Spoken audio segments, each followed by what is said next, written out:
How Bizarre is intended for mature, open-minded audiences only. If you are easily offended, we suggest you turn this wacky shit straight off. There's but two positions I can be in without being in utter pain, and that's either standing or laying flat on my back. Oh, that's Wow. Isn't it You will interesting hear though? me How when we transition were... between the two. Oh, good. Yeah, we'll know when you've gone from prone to. You will hear my. Here's the thing, like I don't feel it at all. Yeah, it's like getting off the toilet. Woof. Is a prop. That's hard anyway, right? But isn't it funny how I was just thinking about this the other day when I did something to my back, but it wasn't like, back when we were young, we would often hurt our back after helping a buddy move or, lugging gear in and out of a rock show, doing back stuff. Now it's like getting older. It's just like, I sneezed. I look at my phone and it's like, the pain. It's a real thing. What's that? You guys remember when I went and shot that compound, yeah? It was last week. It wasn't even that long ago. Mm-hmm. It took 3 days for my body to catch up. And when my body it takes a lot of muscle pull back those serious bows. If you haven't done it in a while, you got to rebuild those muscles up. And they can tear. That's that soft arm. All day. It just seems like the muscle is so easy to tear and shred in your arms and your rotor cuffs and all that stuff. It's pain. Well, it's a 70-pound bow, and I only shot maybe 50 arrows through it. It took 3 days for my body to catch up, and then I felt like I tore my rotor cuff. I couldn't move my fucking arm. I couldn't lift my hand up. Mm-hmm. And then it finally went away, and all it did was transfer itself to my neck. Yeah, so I couldn't. I couldn't turn my neck like fucking more than 2 inches without severe pain. I haven't slept in 2 days because of it. Oof. Because when I try like Chris, I can only sleep one way, and it's on my back.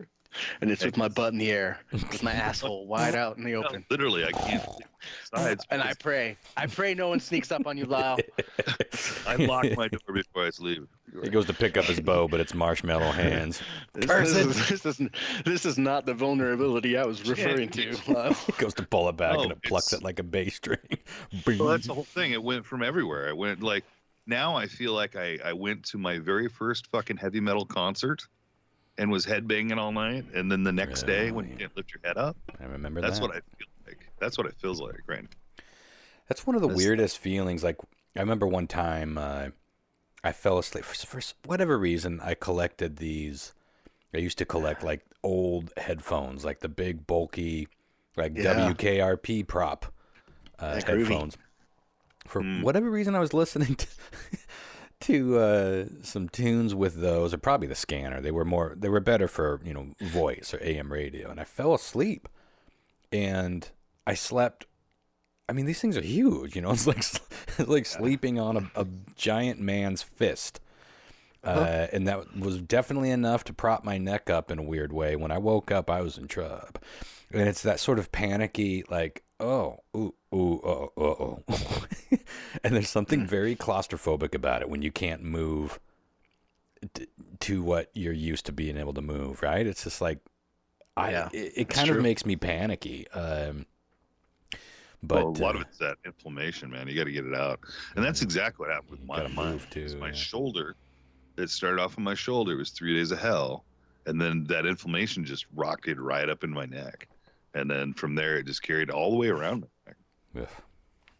I saw 3 days of fiber muscle, that you never use.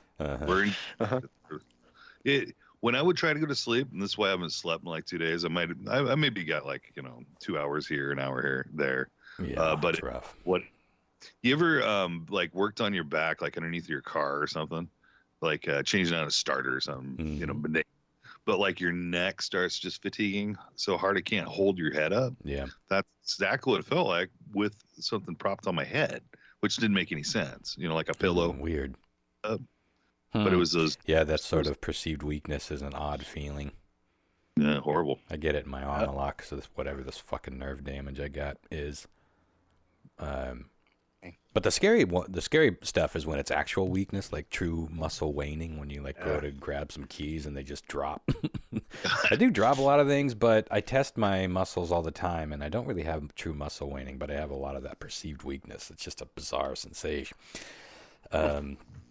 Speaking of bizarre, I literally just turned the scanner off, and it's been going crazy. A lot of weird things happening tonight, but I just heard this young woman call in, and she was being followed by a dude that I guess she kind of like cut him off, and he did the whole initial explosion, but this started in Wenatchee, like just outside of town, and he sort of altered his course to follow her and had been following her all the way up to Leavenworth, which, for you who don't know, is what, 20-some miles? It's like 30. But 20, 30 miles. Yeah, and it's all highway, and he's just like following her. And so she gets a little outside of Leavenworth, and she called 911. She's like explaining the sitch, and they're like, well, it looks like you're close. She told them where they are. They said, you're close to a fire station, and gave her directions, and it was just right off the main drag right there. So they said, pull into the fire station. He'll likely just drive on by. And she pulled in to the fire station, and she called right back and said, well, he's pulled in behind me, got out, and he's now pounding on my windshield. And I'm like, wow, that's brazen. That's a brazen incel right there. No kidding. I guess they called the fire department and said, go help this young woman. And I haven't heard anything beyond that. So that's probably as far as it went concerning violence. But holy shit, going back to what we were talking about quite recently with road rage, and it sounds like she probably didn't. I mean, who knows? The thing is, people cut you off all the time accidentally. Sometimes they're just distracted, or it's rarely on perp. It's like, even when it is, it's like, what are you gonna fucking do? But this dude followed her for. There are four towns in between Wenatchee and there. So that's how long the dude altered his course and made that his priority. And you just never know. Who knows what would happen if she would have just like pulled over. She pulled over into somebody's house, and then I did hear that before she got to the fire department. She pulled over in somebody's driveway, I think trying to scare him away, like, I'm home now, or this is a friend's house, and you better keep on trucking. But he stopped and was like yelling at her from the road. It's like, Jesus this dude Christ was not going to calm down. So, but I was thinking, God, incels, the fucking worst. But the reason I bring it up is because, did you guys see this crazy shit that Jordan Peterson recently said about incels? You guys are familiar with Jordan Peterson, right? No. Who is it? He's some I guess he's a psychologist or some sort of psychology professor. But for some reason, he ends up on all these big shows. He's been on Rogan quite a bit. I feel like he's been on Coast to Coast. Sort of weird conservative views, not like necessarily typically conservative, but I don't know. I've heard him a couple of times on random shows, and he never seems to say anything too crazy that I've heard. But this latest one is understandably making its rounds. I wish John Mark was on. Oh, John Mark, you there? Maybe he snuck in there. He says he's on the call, but I don't see his icon. He's going to hop on. He usually does. In a Sneaks minute. right in there. Slides right in. Mm-hmm. But I tried to find the article, but it was a New York Times article, and I've already used my free... God, I hate paywalls. I know, like I can't get past the paywall. How dare you make me pay for your service? And I just thought of it before the show because this just happened, so I didn't have time to dig it out. I'm sure you can find it out there somewhere. So I'm paraphrasing here, but he went off on this like little rant about how incels, like admitting what I think we all believe, incels are potentially some of the most dangerous people that we are dealing with right now. They tend to be incels that go into schools and shoot people up. It tends to be incels that are hugely into some of these conspiracy theories. Of course, we're not across the board, but there's a reason that has become such a trope as just this standard thing where, well, a guy ain't getting laid, he's got small dick energy, he's socially awkward, he's not getting what he wants out of life, and so he's a frustrated fuck. And we don't find this with women, and he even talks about this in that article.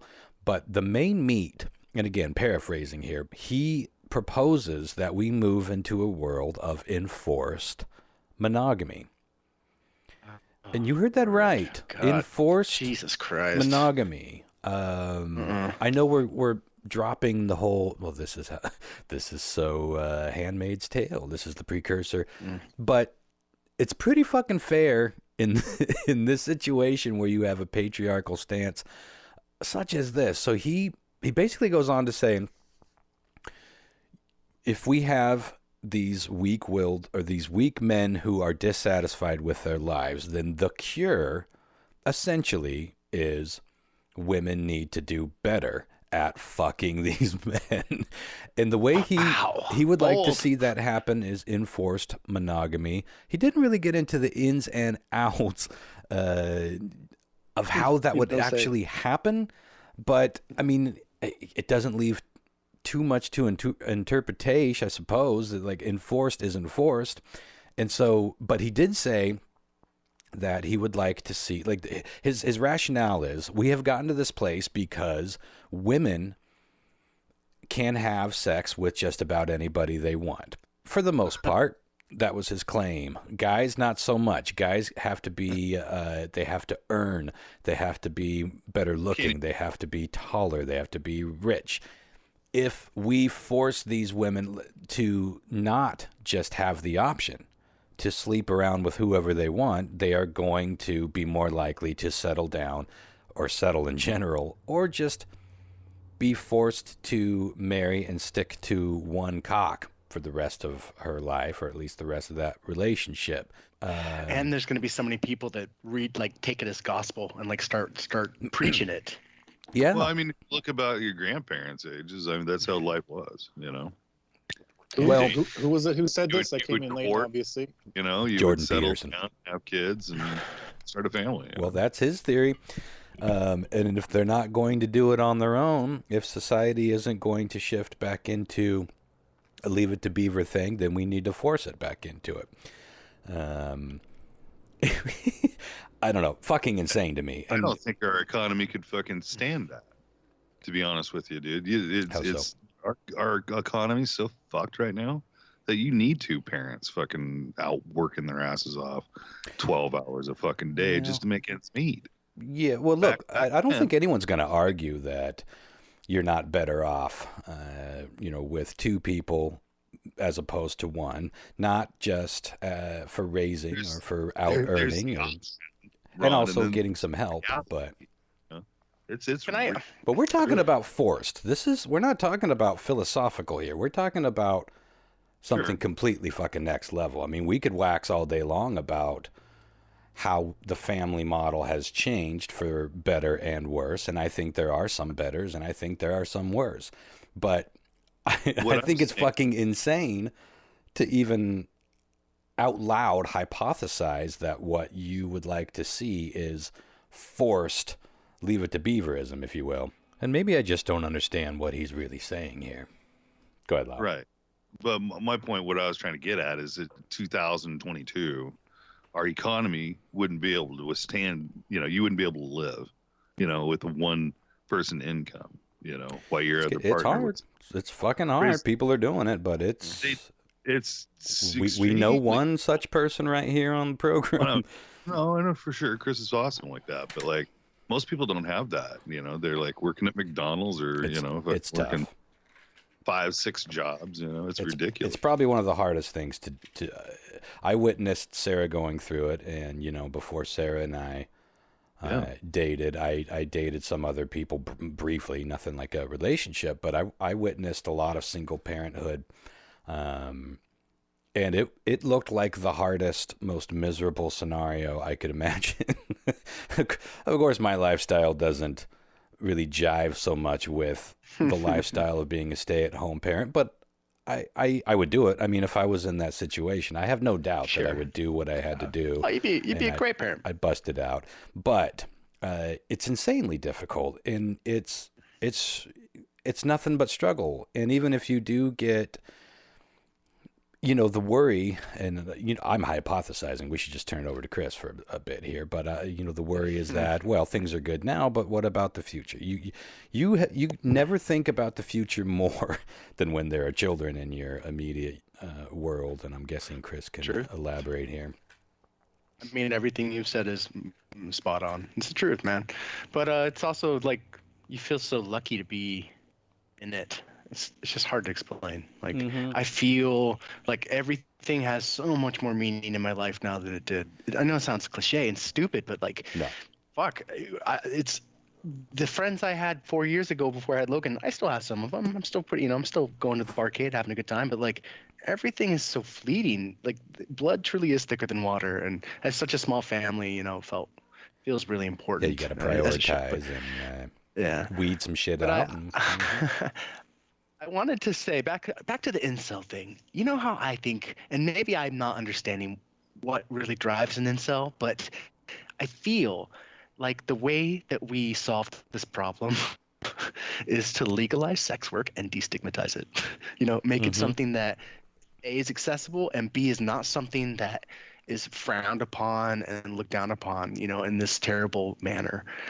I think if a lot of these guys could get laid and feel like, I am too. Fuck yeah. But I don't know. Maybe I'm wrong. I'd like John Mark, what do you think? Lyle? I'd be fine with it. I mean, to a point of, you'd almost have to regularize it as in the sense. Tax it, everything. I think that's something that should have happened already for a variety of reasons. Do you guys think it would have an effect on incels? Probably. I think so. I mean, if we're talking about, I think to some degree, I do think that to some degree, but that doesn't solve the issue of actually having like a relationship outside of that. See, and a lot of them do just they want love. I mean, they want something that they're lacking. They want something that they're missing. Sex is part of it. I do think it would make a dent. I think that it would absolutely make a dent. And I've been challenged on this many, many times about my stance on legalizing all sex work. Regulating it, safety regulations up the ass, to use a specific phrase, much like the war on drugs, prostitution is happening, folks, and... Well, we'd have to take a look at, there are some countries where it is legal. Like Amsterdam. There are some countries in Europe specifically where it is legalized, it is regulated, right? And it's probably taxed and stuff too. So we'd have to take a look at what statistics, right? Yeah. The statistics in those countries, if they have a similar problem with, like, quote unquote incels, Nobody has that problem like the U.S. That much we know. No. Nobody. Sure. They have but not like we do. There has to be. You have to get some spreadsheets out and do some calculating. There's probably so much. I mean, honestly, there's probably so much psychology that goes into the whole incel thing. We have shrunk it into being, about sex by very definition of the name, of course. And I think that's a big part of it. But there's something about this frustration, and I have witnessed it. I've got some fairly close family members that I'm not really close with anymore, and I watched the descent from fairly happily married to pretty miserably divorced into being a shut-in into becoming the perfect incel. And I saw how, instead of looking around at what other people had, now that could be a good sex life, that could be a good relationship, that could be a big house, it could be whatever you look around at and you want, you desire. Some people are motivated by that. Some people just kind of like, well, that's not for me. I'm going to be happy with my little life, my little content life. And some people are deeply angered, and they're jealous, and they want to know where theirs is. They want their share. They think they're owed for one reason or another. Now, maybe they're hard workers, and in theory, they are working towards something that's just not working out. But in my experience, I see so many of this type of behavior happening in a self-sabotaging sort of manner. I see all these opportunities that motherfuckers get, and I'm speaking with a little bit of spice here, because I'm angry and bitter at some of these families. This is not my immediate family, but close family. Close my whole life, and then all of a sudden they just turned a corner and started being bitter about the success of others, about specifically the sex life of others, things that... What? Yeah, and I was literally witnessing the birth of Incel, and he wasn't that way. He was always well, there's a couple of people, but there's one specifically that I watched go into this descent, and it all boils down to one thing, and that is, I don't have this, I deserve it, I'm angry about it, and instead of trying to find out how to get it, I'm going to just hurt other people. Now, there are a lot of ways to do that.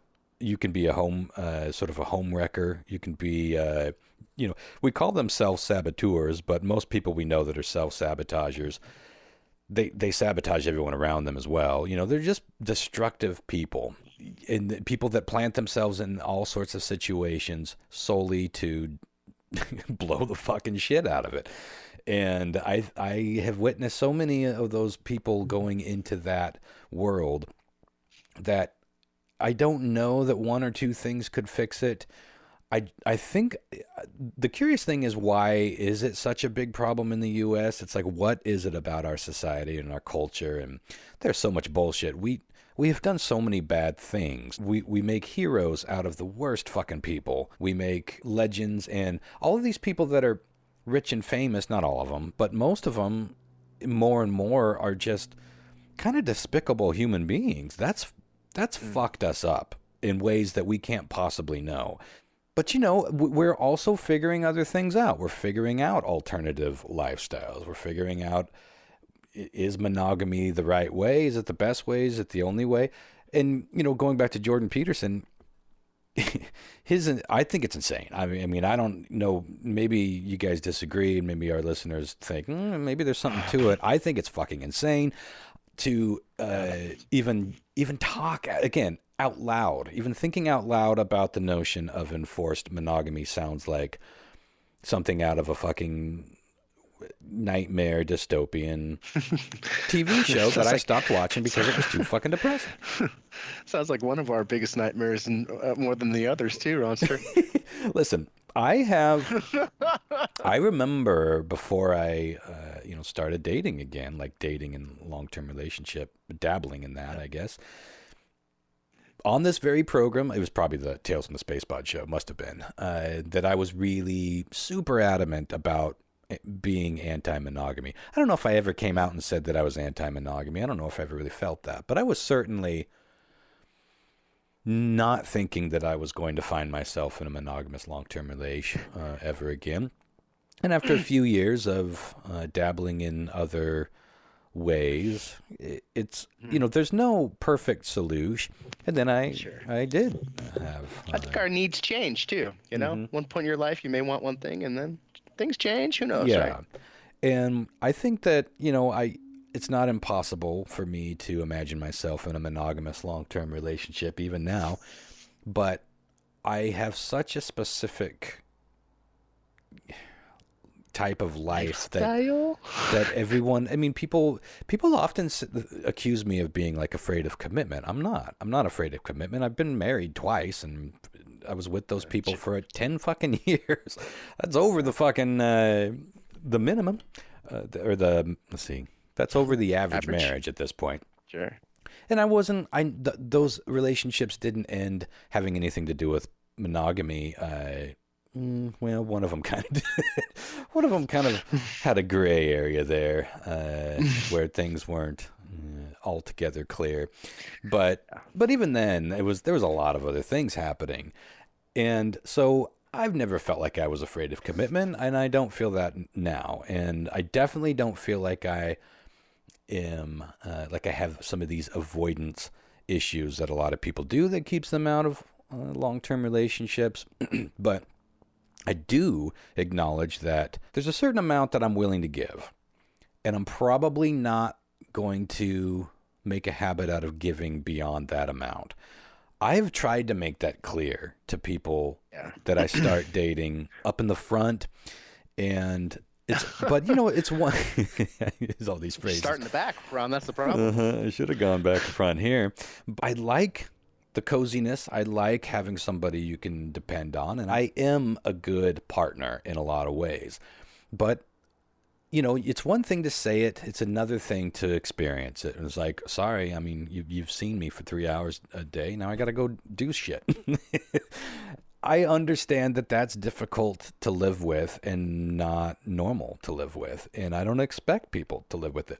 So why not try some other shit is my thing. I don't know. I mean, that just sounds like, you know, boundaries, right? Like, I'm independent. Yeah. Just because you're together doesn't mean you have to be together 24/7. And that's just like what you want to do, right? Yeah. Like everybody should be able to find their own rhythm and do whatever it is they need to do within the relationship to make them comfortable as an individual.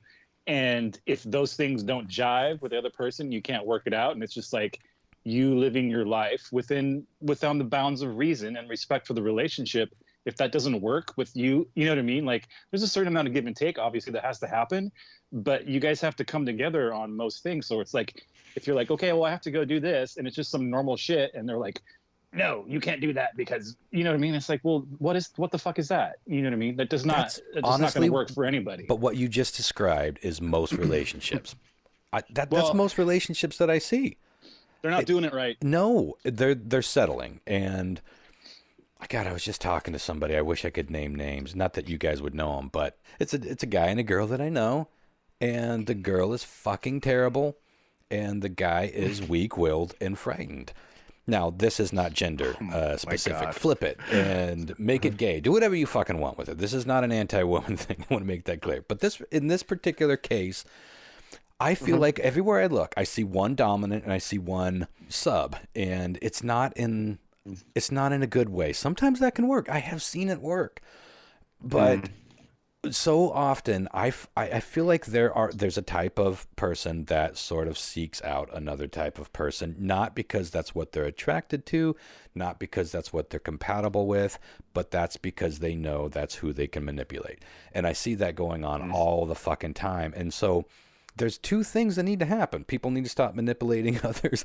But the biggest thing and the hardest thing is for those weaker-willed people that are just trapped. They're stuck. They got low self-esteem. They got low sense of self-worth. Maybe they don't have a job that makes any money. Whatever they're stuck, and they feel dependent, and they feel that they have to rely on others. I've been there. I was, my first real relationship was like that. And it was a fucking nightmare. And I was willing to marry this girl in the middle of that fucking nightmare because I had settled. I'd parked in this super depressing, super shitty lane, and I guess I hadn't developed any kind of self-esteem, any self-worth, and I thought, well, this is what I deserve. This is where I'll be. This feels like a very foreign Ron to me, one I cannot imagine. It feels like a foreign Ron to me, and thank Christ I woke up from it, because a lot of people don't, and I can't put into words when or how or why that happened. I just got to a point where I wasn't going to be treated this way anymore. But you can't ascribe that to somebody else. You can't make somebody else get to that point. It's like you're an alcoholic and you got sober. You can't just tell somebody else how it's great. Like, I'm in control of my life. I'm not getting DUIs. I'm not, whatever reasons made you quit drinking. You can't tell your other alcoholic friends that and expect them to have a light bulb go off. It might inspire them. It might get them to go to treatment, or it might get them to start thinking. It might plant a seed, but it's not going to flip a switch. And it's the same way with relationships and self-esteem and just finding your own place in life. I had no reason to flip that switch. I was still broke. I was still, I'm broke now. I'm the cockiest motherfucker I know, and I am shit broke. Half the time I got cat poop on the floor because I got senior citizen cats that just don't want to use the litter box no mo. They do what it is every now and again. I know. I only feel like this shit makes people want you more, Ron. I don't know what it is. Like they can turn you proper. Oh, there's a lack of availability attraction that is a real thing. But Anyway, I'm hogging the spotlight here. There's a lot in between monogamy and like Hugh Hefner. You know what I mean? There are 100 steps, and I think that they can all be explored as we start to shed a lot of this puritanical, a lot of this more structured, quote unquote, propaganda. It was all part of a propaganda. You know, we like to act like the old classic American way was some sort of ancient principle, but it wasn't. You know, we rewrote the show just a couple hundred years ago, and we thought that would continue as a way of life, and a lot of people found, well, this is pretty fucking limiting to my way and my personality and who I was born as, and we've gotten jiggy with that. I will think that that's good until the day I die. But there's a lot of chaos right now concerning relationships, and I think as long as people are okay being alone, I go back to that all the fucking time. That is the one thing that I have that I am the most thankful for. Honestly, I wouldn't trade it for the ability to play the guitar, to paint robots with ray guns. Yeah. I wouldn't trade anything for my ability to just be content being alone, being on my own completely. And I mean alone, not just spending the bulk of my day alone and then going and hanging out with my wife. I mean being alone, walking through life alone. I am content, and I don't see that around me very much at all. I see a lot of people, you know, I still hear this sort of shit like, you're 19. When you going to marry a good-looking, handsome boy? People are still hearing that shit. Yeah. They're still saying that to you, Ron, huh? They're still trying to get me to wed. It's totally legitimate. Like how anybody wants to go through life, if what makes them feel comfortable and happy is completely legitimate, right? People can be alone and be perfectly content. People can not have kids and be perfectly content. You know, it's just like, but like you were saying, there's these things that like our society at one point in time deemed to be, that was the way, right?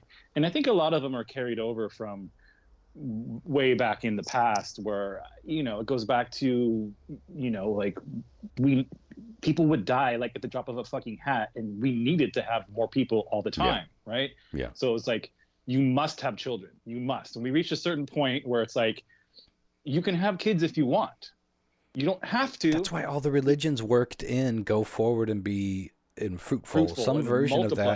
Of that. It not only grows the species, it grows your religion. Yeah. It grows your way of life, your village, if you will. Yeah, and we're good now. Problem now. Our villages are good, right?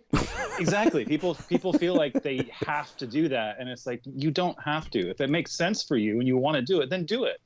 If you don't and it doesn't, then don't, because it's going to lead to more problems. Right? To me, Ozzy and Harriet is an alternative lifestyle. Like, there's so many kids out there that were not planned for. They weren't wanted, you know, and they weren't. It's just, and that's not good. I promise you, most kids, maybe not unwanted, but most kids were certainly not planned. I mean, come on, they have to be, right? I unwanted my kid the other day when he punched me in the dick at Fred Meyer's. Let me tell you that. Oh, little boys and dick punching, man. That's a real thing. I mean, don't get me wrong. There's a difference between the distinction of unplanned and unwanted, but it's like, obviously, because it's like a lot of people like they want to have kids. They didn't plan to have a kid, but they wanted it, you know, inside that they did, you know what I mean? So when it turns out, hey, we're going to have a kid. Oh my God, that's amazing. You know what I mean? Some people are like, oh, fuck, you know? And those are the people that shouldn't have kids. It's like, if your first instinct is like, oh my God, what am I going to fucking do?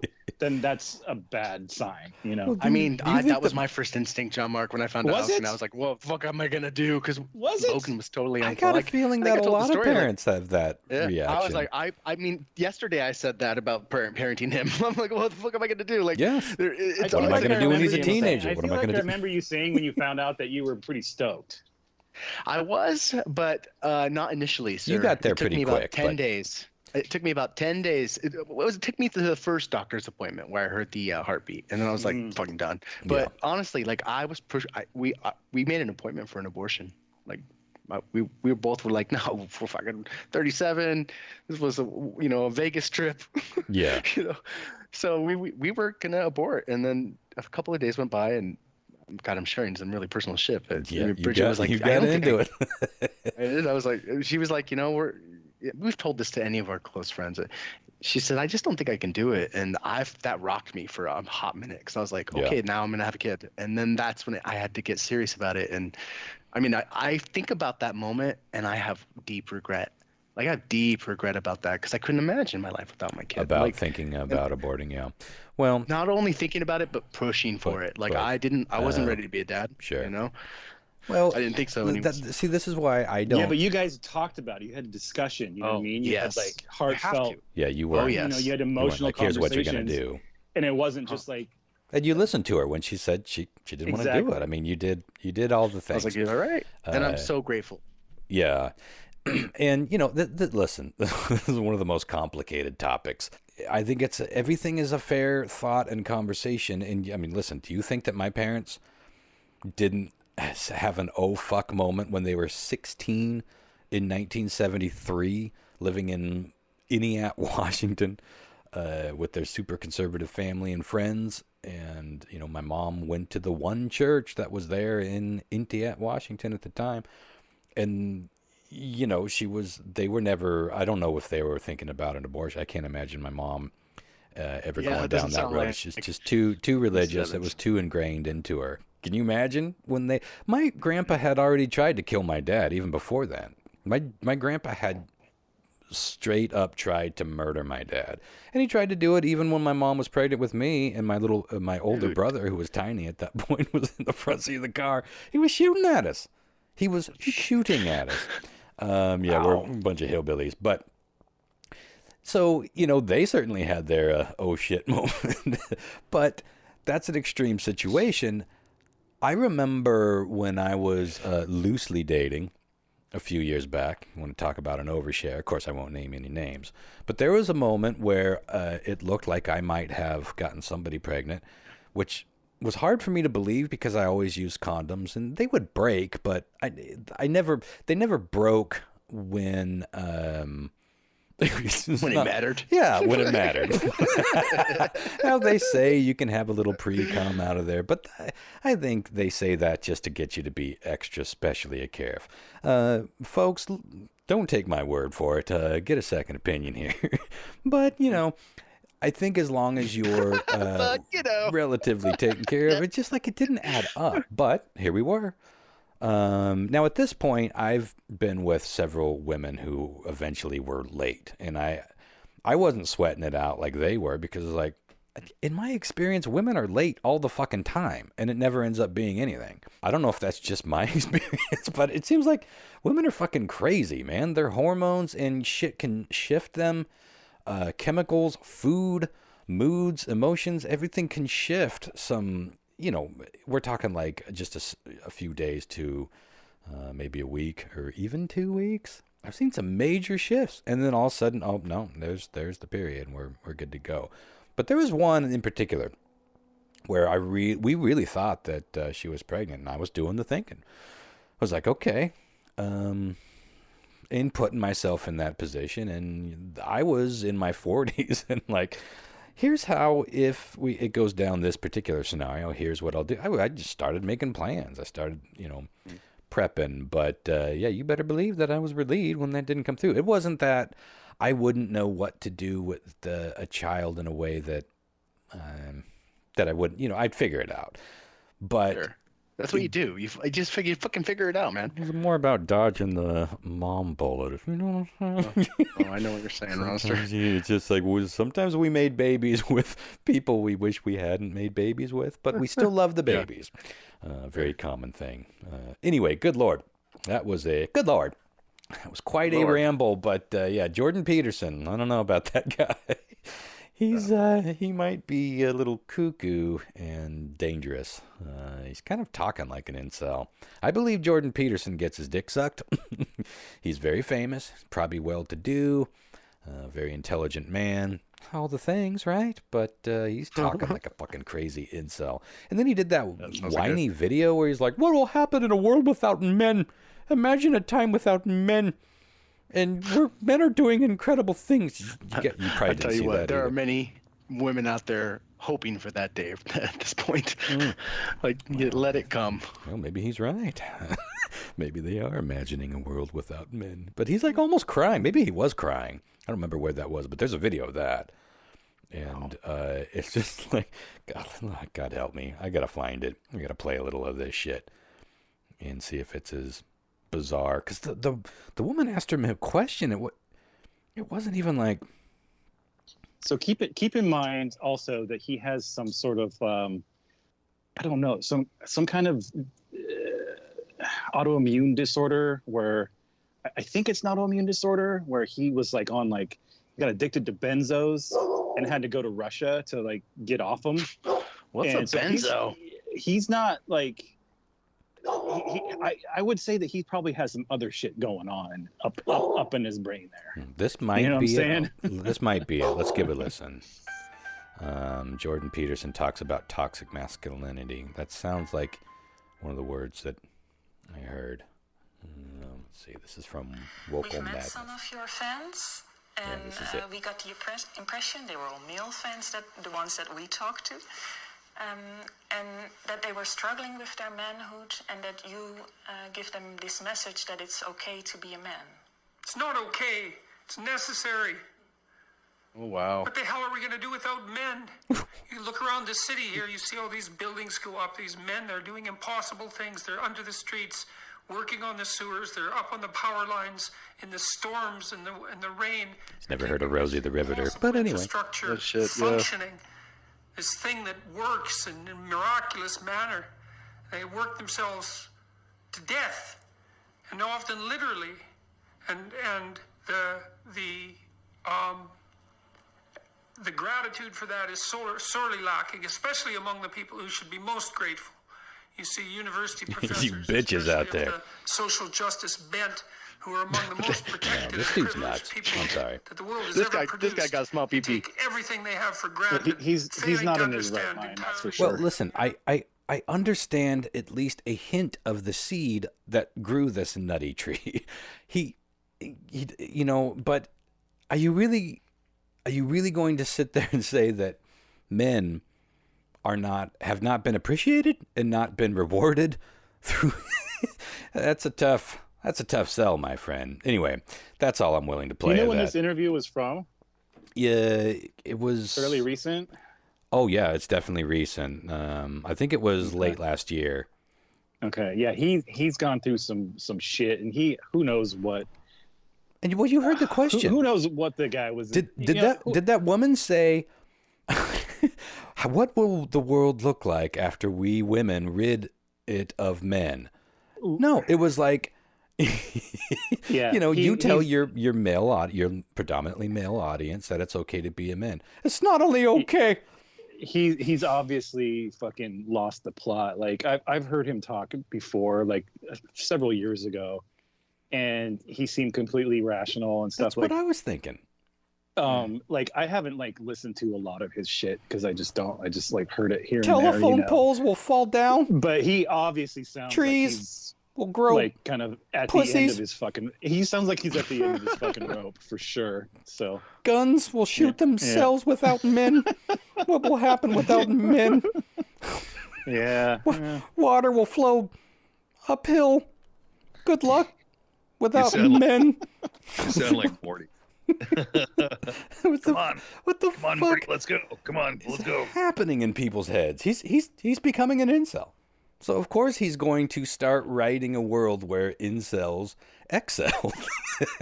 See what I did there? Is a trick of phrase. That came from a man. Wordplay.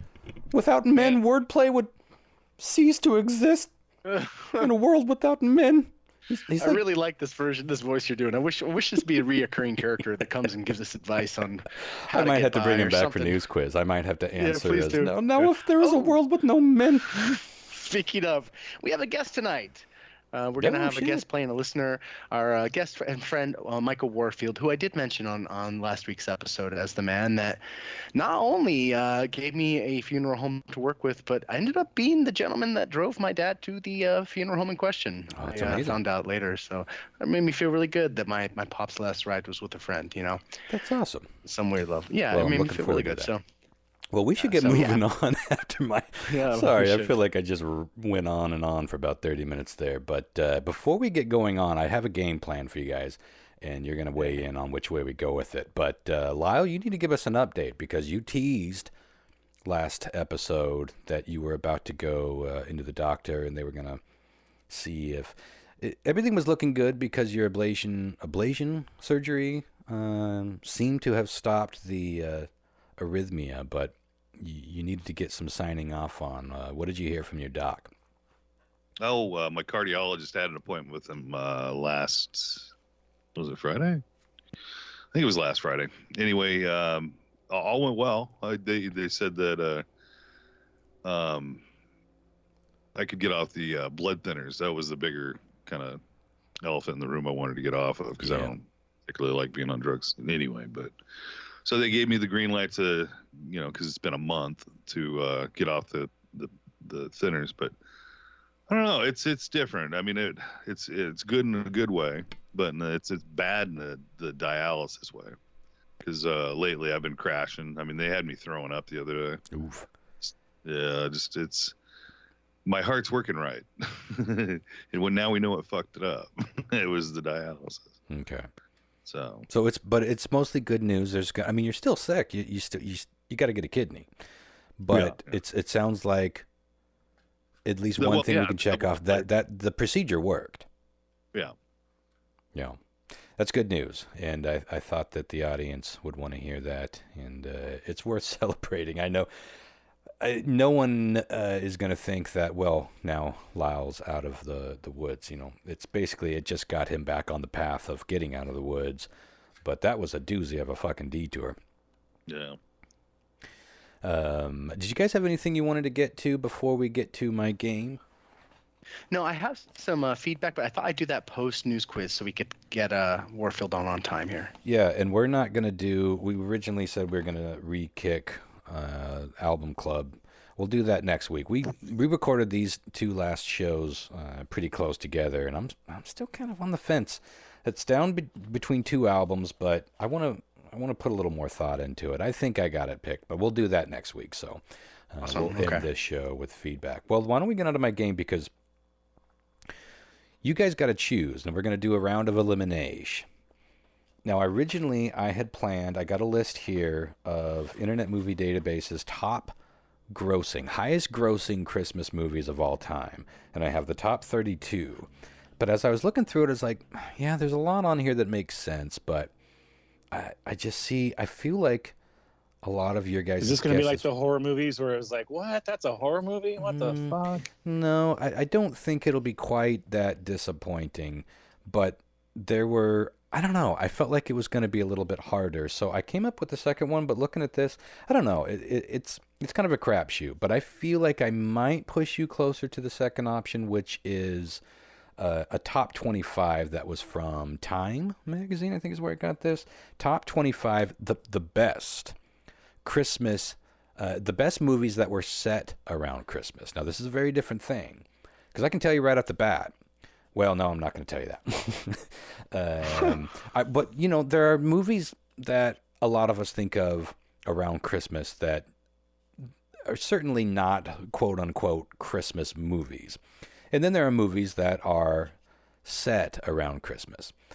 This second list is still mostly movies that you would absolutely say are holiday or Christmas movies, with a few of those more loosey-goosey ones thrown in there. So, and that's a top 25 list. So what are you guys feeling?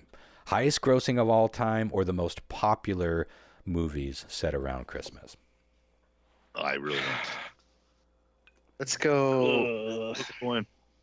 Let's go highest grossing. Yeah, let's do that. Interesting. Okay. Highest grossing Christmas movies of all time. This is going to be fucking terrible.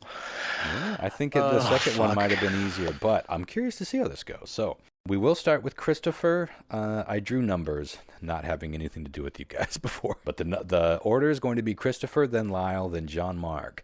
And again, this is the elimination, so you say it out loud, and once it's picked, it's picked. And this is the top 32 highest-grossing films, Christmas films of all time. I will say this. My only hint will be there is no Die Hard on this list.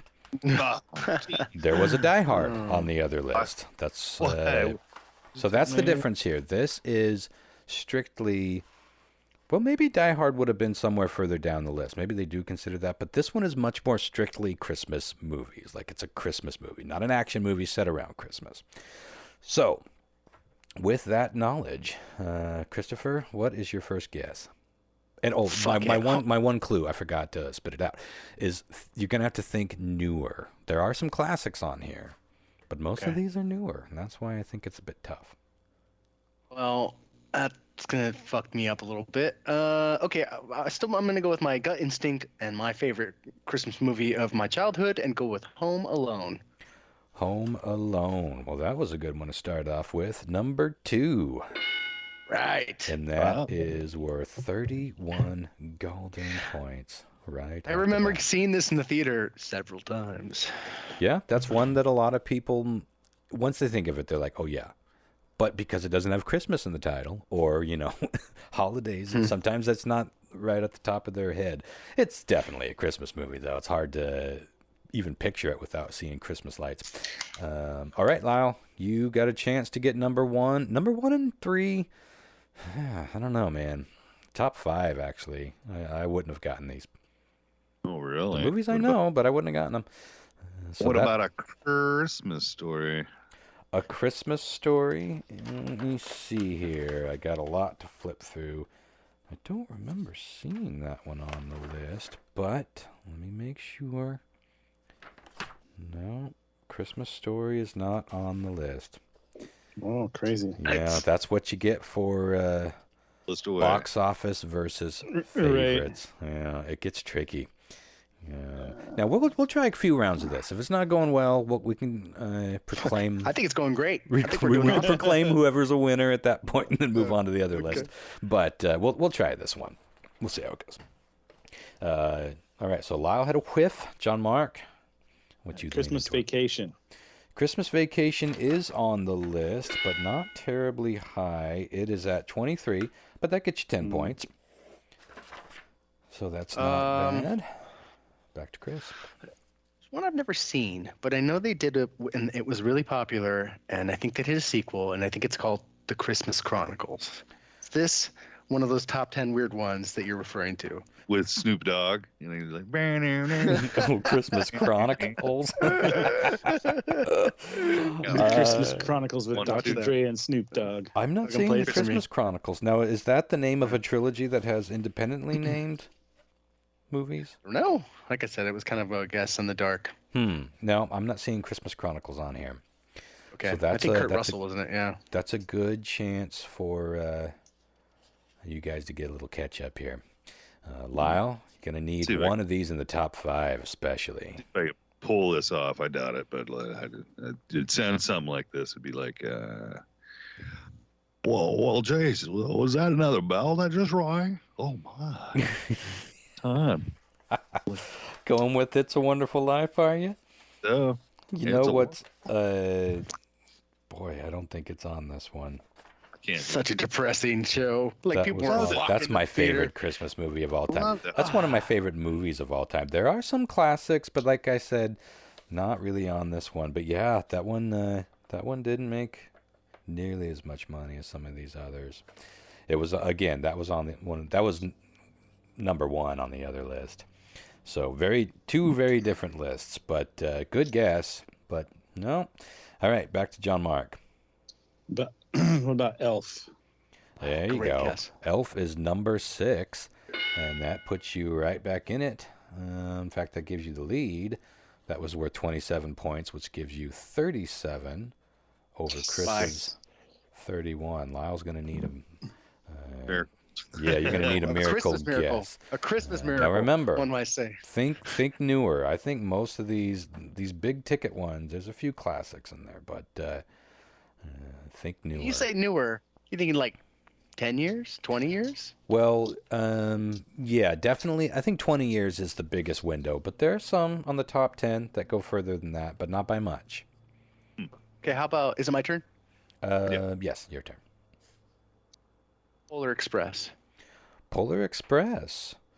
Wow. I didn't expect anyone to get that one for some reason, but that is number 5. That puts you right back on top. Son of a. Let me tell you where Did you know that movie? From. You familiar with that movie, John Mark? Oh, yeah, for sure. It's an anime. I went to IMAX and took my fucking niece and nephew to see that shit. And so I like that think movie. a lot of people did that. It was a great flick, but I think a lot of people did that too. And that made me think it was probably high grossing. And everyone's seen it, so it's popular, You couldn't not hear about it when it was first out. Yeah, it was a pretty big movie. 314 million. I will say this, number 1, 511 plus million. Not that that's going to help you. This one surprised me. And it's a pretty new one. Okay, well, that puts you in a safe lead for now at 59. Lyle, you got some making ass up to do. Ooh. Santa did a bad thing. I'm going to go with Bad Santa. Bad thing. Bad Santa is on the list, and you are on the board. Not bad. That was 21, which is worth 12.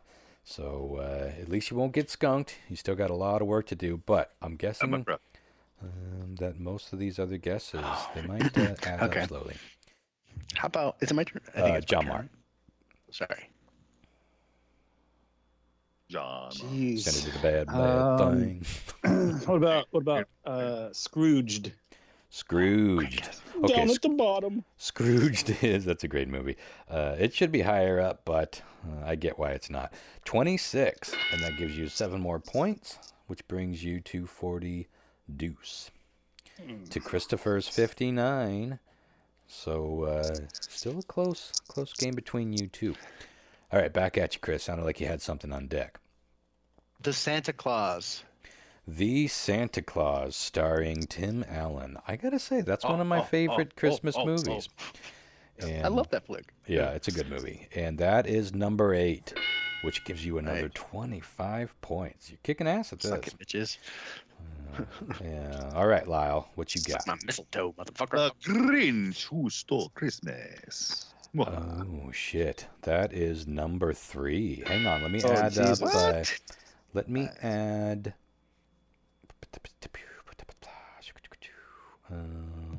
Christopher's before I get too far down the road here. Good Lord, Christopher, you got 84. The Grinch That Stole Christmas, number 3, and that is worth 30 points, which puts you up to 42. Tied with John Mark. God. That quickly. You still got, both of you got some catching up to do with Chris. He needs a whiff or two, and you guys need some home runs here. So, still a really big, well-known one that I bet you guys will eventually get your way to. That's worth 27 points, so that could really make a div. So my problem here is like I'm like as I got older. Watch your rattle in there.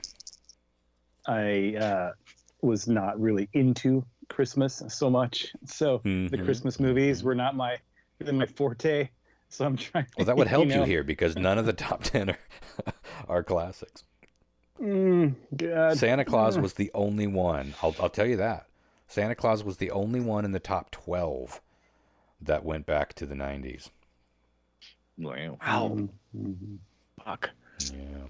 Well, what was the Home Alone? Of course. Whose turn is it? I think it's yours. John Mark's. Is it mine? This is why you're talking. Why am I talking? I don't even know. I got my COVID booster on Sunday, so I'm still a little groggy. Little sleepy. From that. But fortified.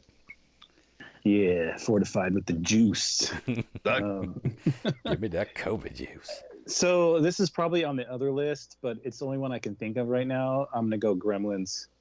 Gremlins was indeed on the other list. But I don't think it made this list at all because it's not really a Christmas movie, but it was a popular movie set at Christmas time. Good guess, though. Don't feed them after midnight. Yeah, do not feed them after midnight. First whiff in a while here. So, Christopher, 84, you're in good shape, but let's see if you can keep that train rolling. Yeah, I'm probably not with this one. I'm going to go Home Alone 2, Lost in New York. Well, not a bad guess. Let's see. Is Home Alone 2 on here? I don't think I saw that one. No, didn't quite make the top 32. Right. I'm going to go with my favorite animator and go A Nightmare Before Christmas. Ooh, now that was definitely on the other list. And it's on this list. It's at number 20 at 13, yeah. Is it a Halloween movie or is it a Christmas movie? Ooh, that's the ever... yes. That's the ongoing debate. I prefer it around Halloween, gotta say. But that takes Lyle to 57. Still got some making up to do. But John Mark, back to you. I'll do a few more rounds here and get Michael on board.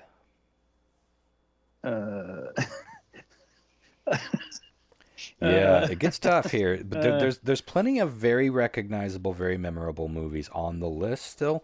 But on the top 10, there's really only a handful that I've even heard of, quite honestly. But there's still some obvious ones. Fuck. I'm just going to say...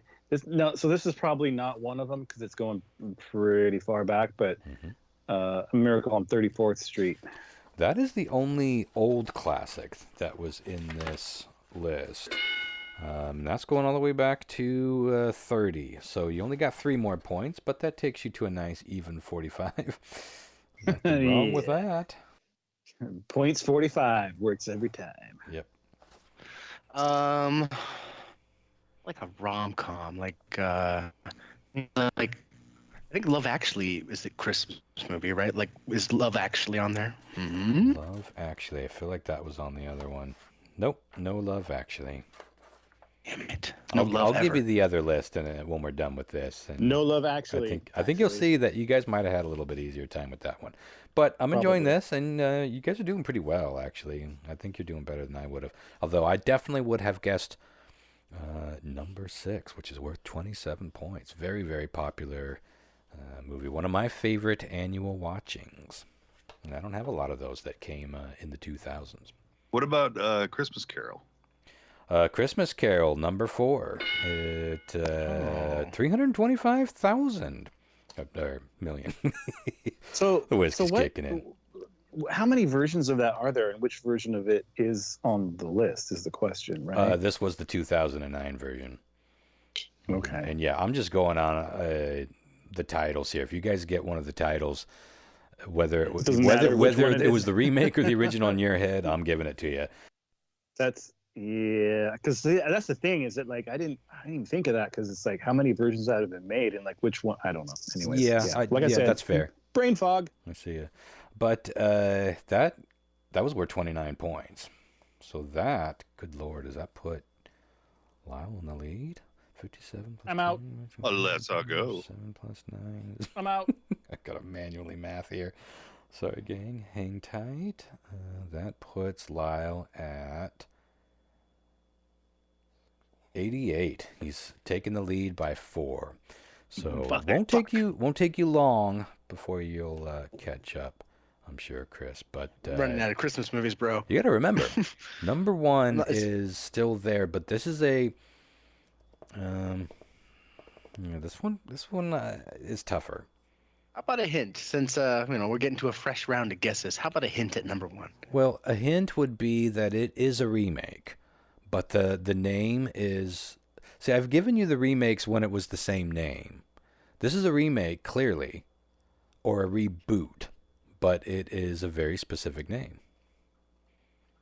It's a different name, so I can't give it to you unless you get the correct name. That's a pretty big hint, but it doesn't necessarily help. A lot to choose from here. It'll make sense when I tell you what it is, but I can't give you more than that. Okay. But you only need 4 points to tie back up. We'll do. Is it my turn again? Mm-hmm. What's happening? No. Sorry, it's John Mark. Santa Claus versus the Martians. Well, that's probably 28,246 on the list, but not in the top 32. Yeah, I've resigned myself to my fate at this point, so I'm just gonna throw shit out there. Yeah, that's what it's worth. Okay, how about classic Arnold Schwarzenegger Christmas flick, Jingle All the Way? Give it to me, Ron. How many points? Jingle Number All the one with a Way. bullet? Pretty good. It's number 14 with 19 points. So you're back on top in a healthy manner. And that takes us back to Lyle.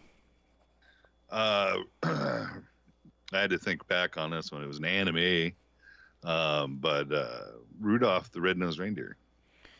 Rudolph, I don't believe is on this list, but let me... Claymation, it was not an anime. Sorry, Claymation. Yeah, stop motion. No, Rudolph, not on this list. Yeah. Classic, and you got to know it's made a lot of money. I think that there are no TV specials on this list. There were at least one or maybe two on the other one, but this is all movies. So, nope. That's, that might cost you if Christopher gets another one on this next round. John Mark?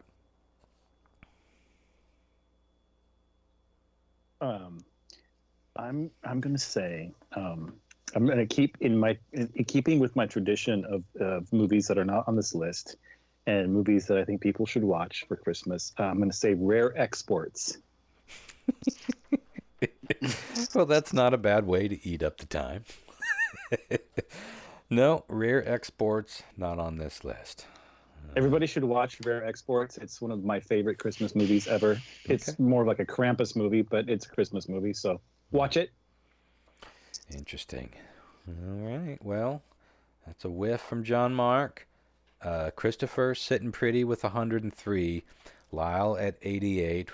Let's do a couple more rounds and give everyone a shot to maybe get a couple of these big ones left. But Chris is starting to pull away again with the 103. You got another guess?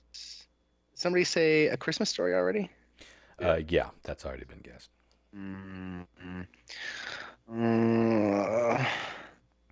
Lyle said The Grinch, right? Yeah, Lyle. Can't think of anything, man. The Grinch Stole Christmas.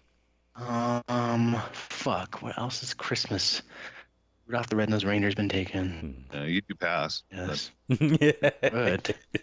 Could pass. True. What about the Muppets Christmas? Do I need to know the fucking exact title? Oh, that was definitely on the other list. It's a... Fucking... No, not on this list. It was, I believe it was a Muppets Christmas Carol. We chose the wrong list, guys. I'll read you. I'll read through the other list, and I think you'll agree. But guys are doing great. And Chris has 103. He's been smoking on this one. So we'll do two more rounds. And we'll see where we're at. So go ahead, Lyle. What about Deck the Halls? I'm just thinking about fucking lyrics. Yeah, that's not a bad way to go. Deck the Halls is on there at 29. So yeah, just think of Christmas phrases. Probably bound to be on there somehow. But that's good for 5 points, which gets you in the 90s. That takes you to 93. So you are 10 behind Chris, and we only got one more round, so it's going to be tricky. John Mark, you probably are out of it, but you may as well take two more guesses. Silent Night, Deadly Night. Oh, that'd be on my list. I wonder if that's on the other list. I don't think it is, but classic. I almost made this a much more niche list and did top 10 Christmas horror movies, but most of them were ones that I hadn't even heard of. All right, well, John Mark's probably out of it, but we'll still give him his last turn. But first, we got to get through one more round. Go ahead and mute when you're not talking there, John Mark. And Chris, your last one, so make it your best stab. Number one, still on the board. Let me see if there's anything. There is one in the top 10 that I think is within guessing range. The others, pretty tricky.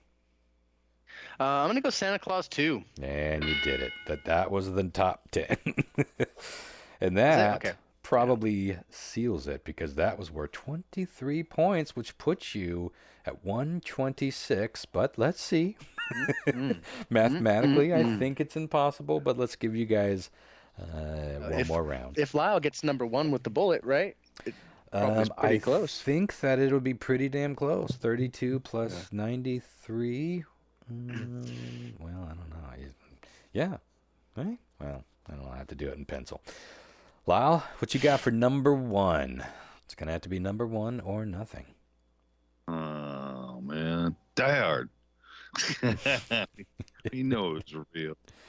Yeah, I even gave you the... Oh, you want to take one more guess? Yeah, no, I don't. I'm out. Okay. John Mark, you want to throw one out just for shits and giggles? I'm struggling to even think of something sassy to say at this point. Okay, well, let me give you the top 20, some of which you got. You got quite a few. You guys did pretty good. Top 20, 20 is Nightmare Before Christmas, then Christmas with the Cranks, then Fred Claus, the Santa Claus 3 at 17. Oh, no. Yeah. 16 is Office Christmas Party. 15, Last Christmas. 14 was Jingle All the Way. 13 was A Bad Mom's Christmas. The rest of them that you guys didn't get, most of them I hadn't even heard of. 12, Arthur Christmas. Thought you might get that being a dad, Chris, but guess Arthur's Christmas was not on your list. 11, Four Christmases. 10, The Santa Claus 2. 9, The Nutcracker and the Four Realms. Oh, Curious what that is. 2018, $173 million. 8, The Santa Claus. 7, The Holiday, which I feel like that might be like Jennifer Aniston. Something like that. Jennifer. I think that's one of your rom-coms. 6 was Elf. 5, Polar Express. 4, Christmas Carol. 3, How the Grinch Stole Christmas. Or The Grinch Stole Christmas. 2, Home Alone. And 1, Chris, you said it, but I couldn't quite give it to you, but it didn't really matter. It's just The Grinch. You said it like this, like, oh, Lyle took The Grinch, didn't he? And I tried to help by saying, yeah, Lyle took How the Grinch Stole Christmas. Stole Christmas. So which is which? Well, like, Lyle guessed the one that I think was the was it Mike Myers? Was he the Cat in the Hat, or was that? No, it was Jim Carrey. It's Jim Carrey. That's the one that the Grinch Lyle was the animated one. I gave to Lyle. The Grinch is 2018, and I don't know which one that is. Oh, that's different. It's animated. I think it's animated. The kids went crazy for it. Oh, it's not the original. Oh, you're right. The girls watched that. No, I think Scott Mosher of Kevin and Smith was the producer on that. He was involved in that, and it was like, yeah, the most fucking successful. I forgot about that. It makes me mad. Interesting. Well, you still kicked ass. 126 to Lyle's 93 to John Mark's 45. Right. But real quick, I'm gonna take you through I'll give you the top 10 of the other list.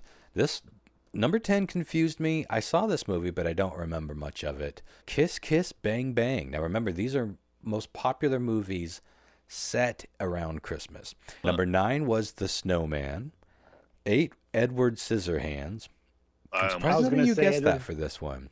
I was actually thinking that, and I was like, nope, that's on the other list. Yeah. 7, A Christmas Story. 6, Home Alone. 5, Gremlins. 4, Bad Santa. 3, Die Hard. 2, Elf. And 1, It's a Wonderful Life. And it also did have Nightmare Before Christmas, The Muppet Christmas Carol, You've Got Mail, and Bridget Jones' Diary, along with Lion Witch in the Wardrobe. So some oddballs on there. And Batman Returns, which is Batman. Did it with Mr. Freeze. Well, should we take a quick recess and come back with Michael Warfield and go to Warfield for some weird trib that might get Christopher fired? Yep. I think Christopher might have already left. All right. All right, right back. You might have won this round, Mr. Christopher. But next time. Michael, are you there? Yes, sir. How are you doing? Good. How are you doing? Not too bad. Just got home from work. Is this the first time you've been on the show? Dying to get home. Dying to get home. Yeah, that's very good. So, real quickly, tell us what it is that you do for a living. I mean, obviously, Christopher has given us some highlights, but what exactly is your title and whatever you want to share about that before we get moving down? Yes. Oh, yeah, absolutely. So right now my title is a courier, and what I do, I actually serve multiple funeral homes. Last time I saw Christopher was I was still working straight out of a funeral home that was just being acquired by a corporation, and so once we were acquired, we transferred over to a care center in Seattle, and we basically serve multiple funeral homes in our area.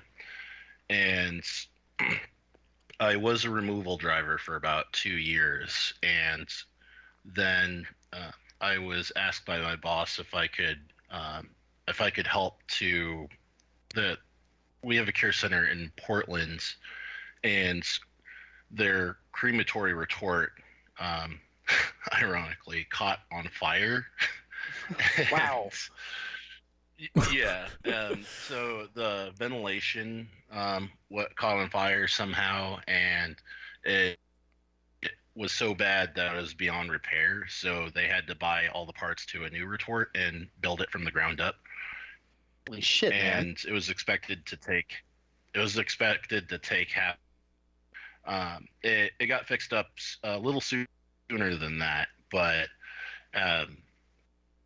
once it was done, I was offered the position of courier, and what that entails is my route, which is south from Seattle. I go all the way south and deliver cremated remains mainly, but also printed materials, fingerprints, what else?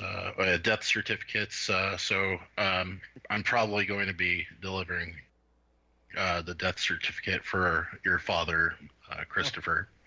Interesting. But yeah, so that's what I do now. I miss removals, but on occasion I'll help out with the removals here and there. Well, we need to get moving on, but I'm curious, what do you miss about removals? Just the sort of you could see anything in that job, or just being out and about and the whole experience of just. Yeah, so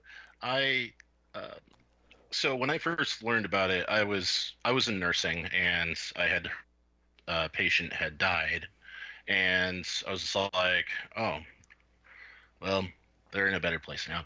But there's a gentleman, like, sharply dressed with a cot and came to pick up the decedent, and I just thought that is the most beautiful thing I saw, and just the role poetry I love, and also interacting with the families, being sensitive. It comes passive to me because I have such love and respect for life and for death. Yeah. So that's pretty much the gist of it. Well, I feel like I should appreciate you for your service in the same way that we do with military. But seriously, this is one of those things that not everybody can do, not everybody would even want to do.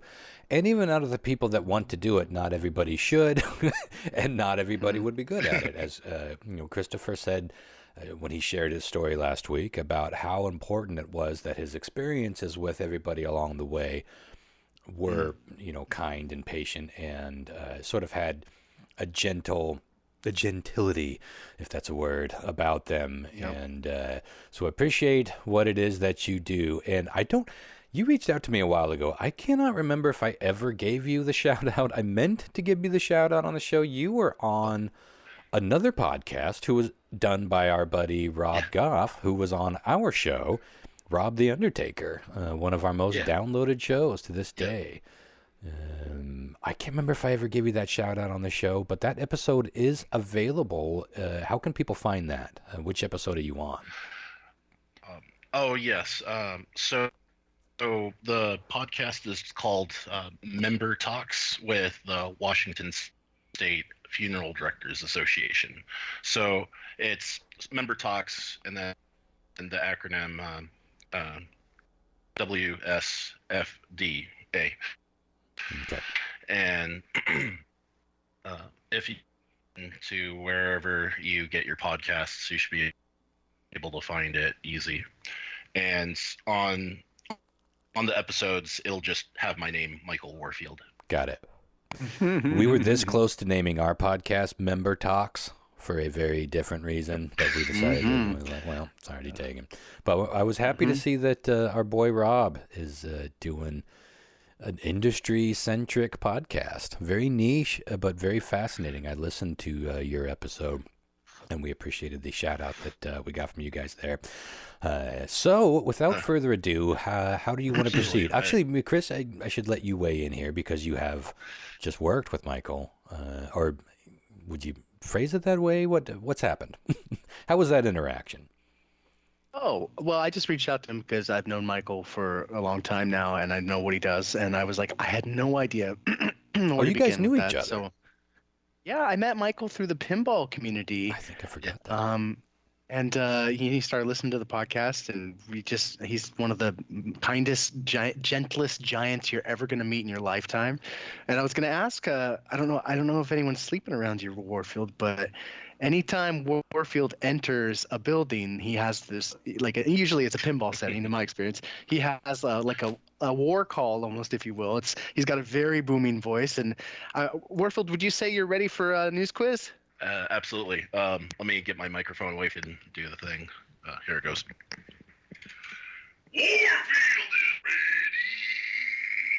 Oh, I like it. A little bit of Macho Man in there. A little bit of make my butthole pucker in all the right and wrong ways. It's so good in person too. I can only imagine that when it's not been back to room. Across the room, you can hear it, sirs. All right. Well, we're gonna do a round of weird, strange triv. I have 4 questions for you guys tonight, and let me tell you who we're playing for. Now, we have 1 spot left for our next championship round. Currently, we have Cheryl Martin and Denny Kish in there. So, if one of you guys win, we will do our championship round next week. If Michael Warfield wins, he will be into the championship round, but you will have to get another winner from next week, so we have somebody for you guys to play for. Love it. Okay. We're going to go this order. Ron, you're going to go first since you smoked everyone last week. All right. Interesting. John Mark will go second, and Lau will go third, and Warfield, you'll get to go last, buddy. And hear how the guys answered before you choose your response. Okay, question 1. Hint.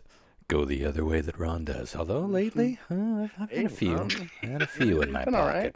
It's been impressive. I've been impressed. I'm a grower, not a shower. We know this. People are talking less shit online. Who knows? Let's be honest. Did I get wrong? Because I'm not even listening. Okay. A new study has shown that these people tend to spread COVID at a much higher rate than the average person. Is it A, people who are frequently affected by allergies? Oh. Is it B, people with type O blood? Whoa. All right. Is it C, people who don't brush their teeth regularly? Interesting. I always had a thing to complain about that, with COVID, have to wear masks, and then have really shitty breath. Oh man, there are some meals that are really extra when you put that mask on afterward. You know what I'm saying? Or is it D, people who frequently speak loudly? Oh, this is tough. Okay, real quick again. People who are frequently affected by allergies, people with type O blood, people who don't brush their teeth regularly enough, or people who frequently speak loudly. Ronster, which direction are you going to head? Or E, people who inhale entire chunks of tobacco from their cigar, like I just did. Well, fuck, tough. But as soon as you said allergies, I was like, God, anyone that's... Because one thing I've heard about COVID is it doesn't seem... It's different for so many, anything that can be a flu or cold symptom basically can be a COVID symptom, but it doesn't seem to be, from what I've read and what I've heard, a super sneezy virus. Allergies, on the other hand, if you got COVID, you probably still are fighting your allergies. If your immune system's doing its thing, then it's boosting your your sort of natural antihistamines, if you will, and that might help your allergies actually. But I'm going to go with A, allergies, because I think if you're sniffling and sneezing and coughing already, you're probably more likely to, I mean, obviously talking louder is probably means you're spittling further. I'm torn between those two, but I'm going to stick with A. Okay, allergies. Okay. John Mark. There's a lot of good science going on there in Ron's analyzing. Yeah. But I'm going to have to stick with him and go with the allergies as well. You definitely wouldn't want somebody with COVID sneezing around you. Well, I'm just thinking lowered immune systems, like if you're sick all the time just from your allergies, guess what, son? Yeah. You want a lung infection, you're going to get one real quick. Yeah, might be on something there too. COVID is, so it's like a lung-based thing. So I'm going to go with that. Okay, you're going to go with A as well. Yeah. Wow. Okay, Warfield, what you got, baby? I want to go with A, because actually that sounds more logical, but the talking loudly part seems like it could be, or it could be a loud herring. It could very well be a loud herring. Yeah. Yeah. But it's true. I mean, don't we all kind of get a little wincy when someone wanders up to us and it's like, oh, Jesus, not them. Not them. Anyone but them. Anyone but them. I went to a Halloween attraction recently. There was a behind me. He's a grown fucking adult, and he's just like yelling on the top of his lungs. He's like, "Oh, I'm so excited for the haunts and all that," and I'm like, "Really?" Yeah. Yeah. But aside from that, it's tough. It's tough when people don't respect space, bro. I'm gonna go A. Michael, can you maybe get a little closer to your mic? You're cutting out quite a bit, and sometimes that can be resolved a bit if you're boosting, ironically, if you're talking a little bit louder. If you're going with D. How is that? That's better. That puts you at a better volume, too. So either way, it'll be better. But we're getting most of what you're saying. Okay. So family game, is that what I heard? Or did you go with D? Family game? Oh, it's family game? All right. I went with A. I think it's between A and D. Yeah, but we'll see. All right. You might have fucked us all. I might have. Question 2 is a listener submitted question. Thank you to the lovely TJ for sending this my way. Did I tell you guys who we were playing for tonight? Oh, you did not. I did. I don't think I fucking did. Well, that's funny because I saw TJ's name pop up and I was like, oh shit, she's playing tonight. Ronster, you're playing for TJ. All right, TJ. Boy, I got to say TJ before we move on. I hate to interrupt, but TJ gave me her, her Mars Attacks Martian costume that she made. She just gave it to me, and it's life size, of course. It was a costume. So I put it on the Ron dummy that I made for our Halloween burlesque show, and it's now hanging in my entryway, and it has been a huge, huge hit with everyone that walks through that door, and it's terrifying looking. Maybe I'll make that the picture for the show, because so far we don't really have much to go off. Yeah, I got to see that. John Mark, you're playing for Katie Surgery Jeff. The one, the only, the legend. Awesome. Surgery Jeff, if you're nasty. Lyle, you're playing for Surgery Luke Jeff Karen. For the win.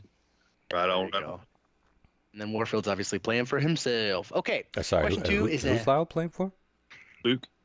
Luke Karen. Oh, Luke Karen. Okay. Okay. Question 2 is going to be worth 2 points, as it was submitted by TJ, our listener.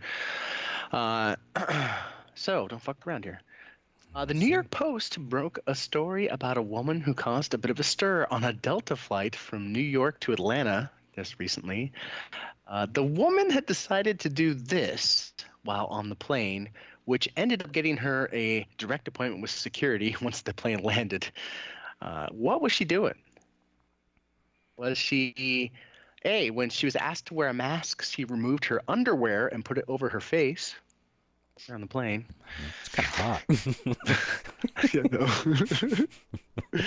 But that's just how men think.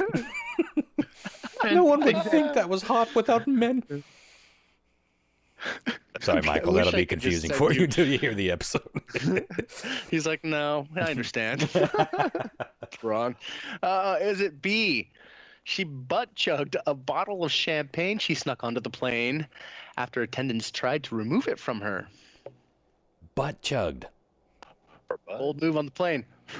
Blook. And blook. Dude, that is okay, that so is cool. after a butt chug, you have to there can't be a belch, so there has to be a champagne fart, right? Here's the thing. What does champagne do if it's violently moved from one location to the next, right? It fucking bubbles. We got a foamer. We got a foamer. Like the straight lava butt. That's like a fucking junior high school lava fucking volcano eruption. That's what it's gonna look like. Lava butt. Do not want. Was it also C? Still hot. Still, yeah. I'd watch it. All these are going to be hot. Let's be honest. We'll find out. See, she started showing off pornographic scenes she'd starred in on her laptop to the 15-year-old boy sitting next to her. Ooh, started hot, ended illegal. Mm-hmm. Still kind of hot. Only men would think like that. Or was it D? She kept trying to breastfeed her hairless cat she had swaddled like a baby. Oh, no. What? Well, this got wacky. Question mark. Okay, so again, real quick, a rundown on this. I know it's a fucking question. Please answer do. One of these is real, is the thing. One of these is real.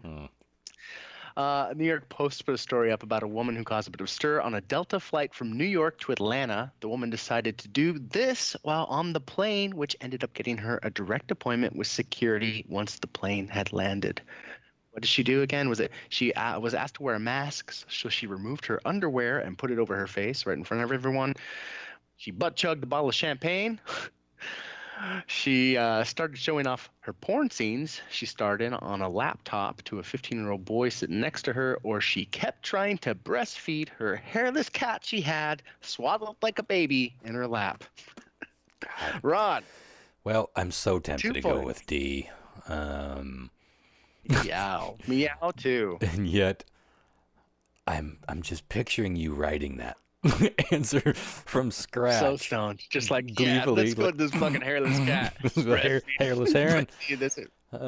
No herring. But something rings true. Oh, butt chugging. How are you gonna butt chug champagne? I know. I'd watch it. Kind of hot. This is worth what? 2 points? 3 points? 2 points, Rod. 2 points. The pulling your underwear off. I've seen people do this. I haven't seen them pull them off on the spot and put them on their head, but I've seen people wearing underwear. I think it's just as a protest, or maybe they're being funny. Here's the joke: it's going to be better than especially if you're wearing like briefs. There's that little fold over. You got 2 layers of cotton, son. Panties. Some of them have a little bit of lining there. Thongs? Well, if it's a thong, we got a problem.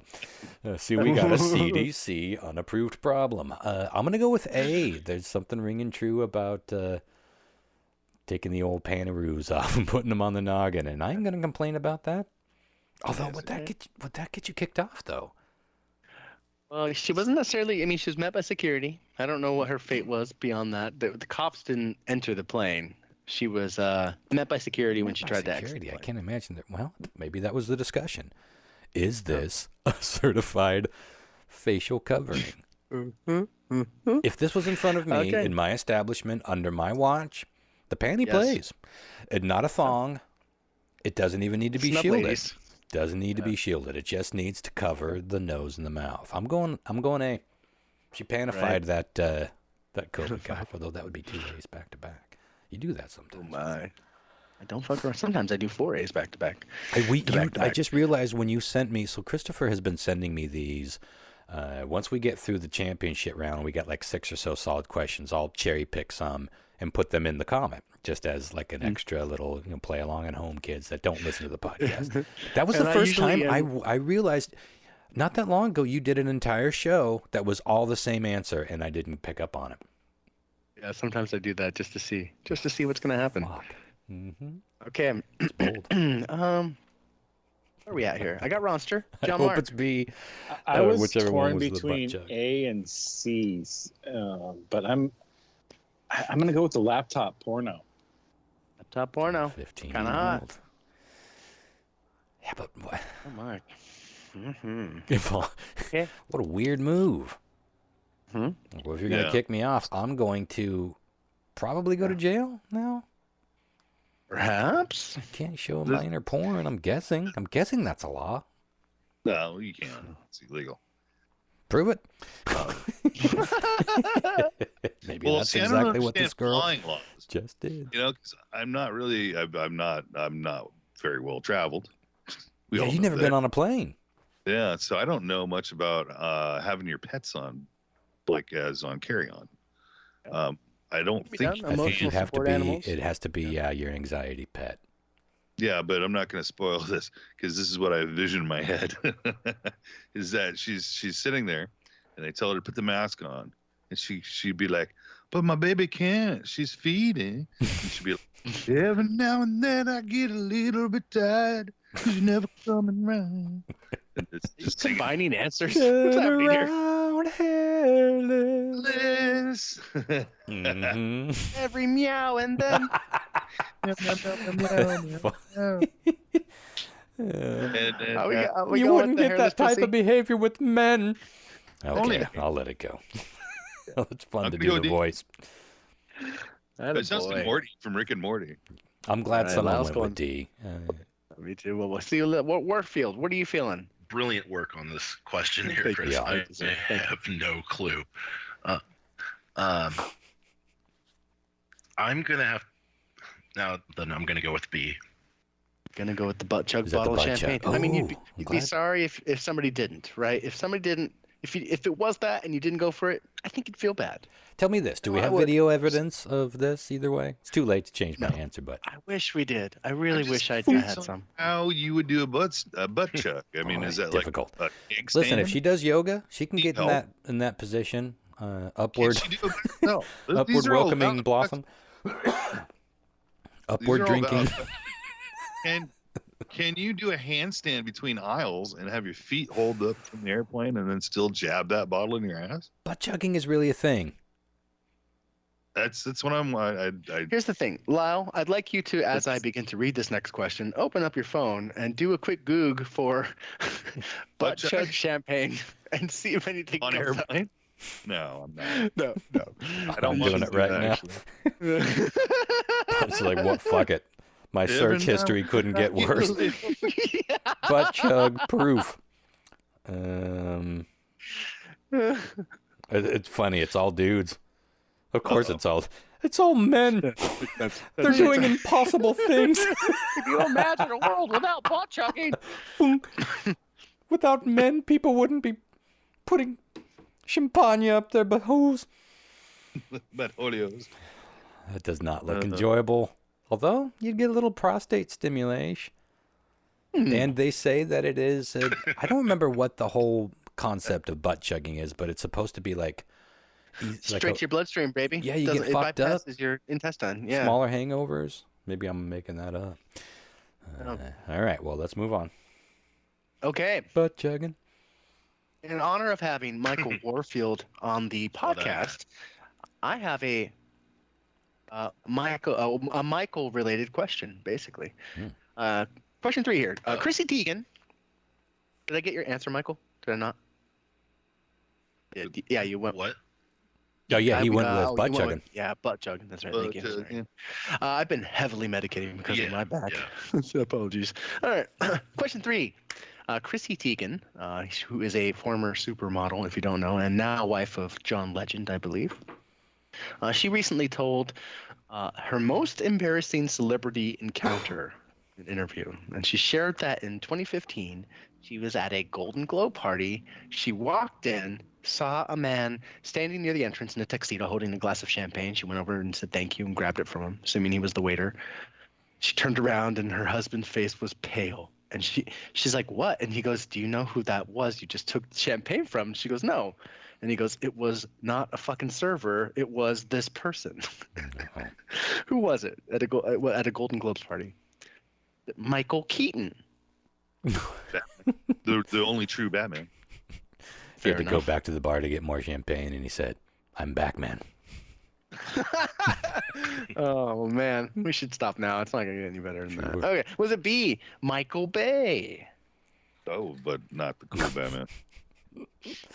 Somebody steal that fucking champagne. Explosion. Be drunk, go home. Was it Michael B. Jordan? Who? Michael B. Jordan. Yeah, he's Creed. He's the new Rocky guy, and he's also in the Avengers movies. He's very popular right now. Did you say Creed? The other Creed. The Apollo version. Yeah. Did Creed make an appearance in the Creed movie? I haven't seen it. I sure hope so. Be fucking a tragedy if they didn't. Or was it D, Michael Fassbender? Wow. Tough. What a name. Good Lord. You know who he is, right? He was the new Magneto. He was in the new Alien. I like him. Okay. I do too. I think he's a fantastic actor. Again, so bending his thing fast. He's known for having a giant dick. I've heard that before. Fold it in half a couple times. Is that a thing? He was in a movie where you saw it once, so it caused quite a stir. Oh, unlike your theory with Kevin's Bacon, we've actually seen Fastest Bender. I think we've seen Kevin's Bacon. I think it's been well established. Right, okay. We'll discuss this on our 9/11 episode next week. To a later date. 9/11. Okay. So again, Chrissy Teigen walked in and totally confused this person with a waiter and just grabbed the champagne from them and walked away. And John Legend was mortified. Was it Michael Keaton, Michael Bay, Michael B. Jordan, or Michael Fassbender? Ronster. Fucking him. I'm sorry, B again? Michael Bay. Well, is Michael Keaton being invited to the Golden Globes? He was in that McDonald's movie not that long ago, which was great. The Founder, I believe it's called. Really interesting story. I feel like maybe I'm chasing the most recognizable now name, Fassbender, but that might be a current hearing. I'm going to go with Fassbender, though. Go with Fassbender. Now that I've guessed, I'm going to look up Fassbender penis, see what I get. Add to that search list. There it is. Okay. Yeah. It sounds like some hentai porn. Hey, it's even erect. Fassbender. You don't often see celebrities erect, or maybe it's mid-swing. I don't know. Oh yeah, swing low, sweet chariot. Michael Fassbender is a shower. He is. Got a luscious dick. I mean, just look at it. Just look at it swing around.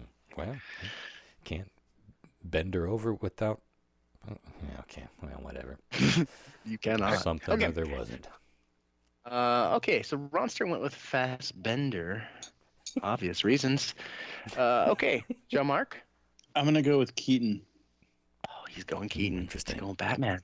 My heart of hearts, too, is I got to stay true to my man, Bruce the old Wayne. First Batman and best Batman. I think he's the best Batman. Yeah. Well, in the modern era, semi-modern era. I loved Michael Keaton as Batman. Mm-hmm. Okay. Well, Bruce Wayne. There has to be a porn star named Bruce Wayne. Right? Oh yeah, I'm sure there's tons of parodies. I was like, oh yeah. When it comes to Batman movies and Batman in general, there's tons of parody movies out there. Tons of them. Same with Scooby for some reason. So you're going with Keaton, Lyle? Yeah. Did you say same with Scooby-Doo? Yeah. Scooby-Doo parody. Scooby-Doo porn parody.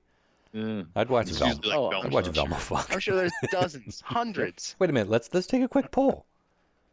Yeah. Velma or Daphne. Daphne? Are those the only two girls? Uh-huh. This is like a Marianne and Ginger thing. John Mark, you Velma? The dark-haired one. Velma or Velma's the short-haired with. It's the knee-high socks and glasses that does it for me, maybe. Yeah. You know, my glasses, even though she's always losing them. No, she's hiding some giant titties under John Mark, that sweater. What about you? You just know she's hiding some titties under that sweater. Spoken like a true man.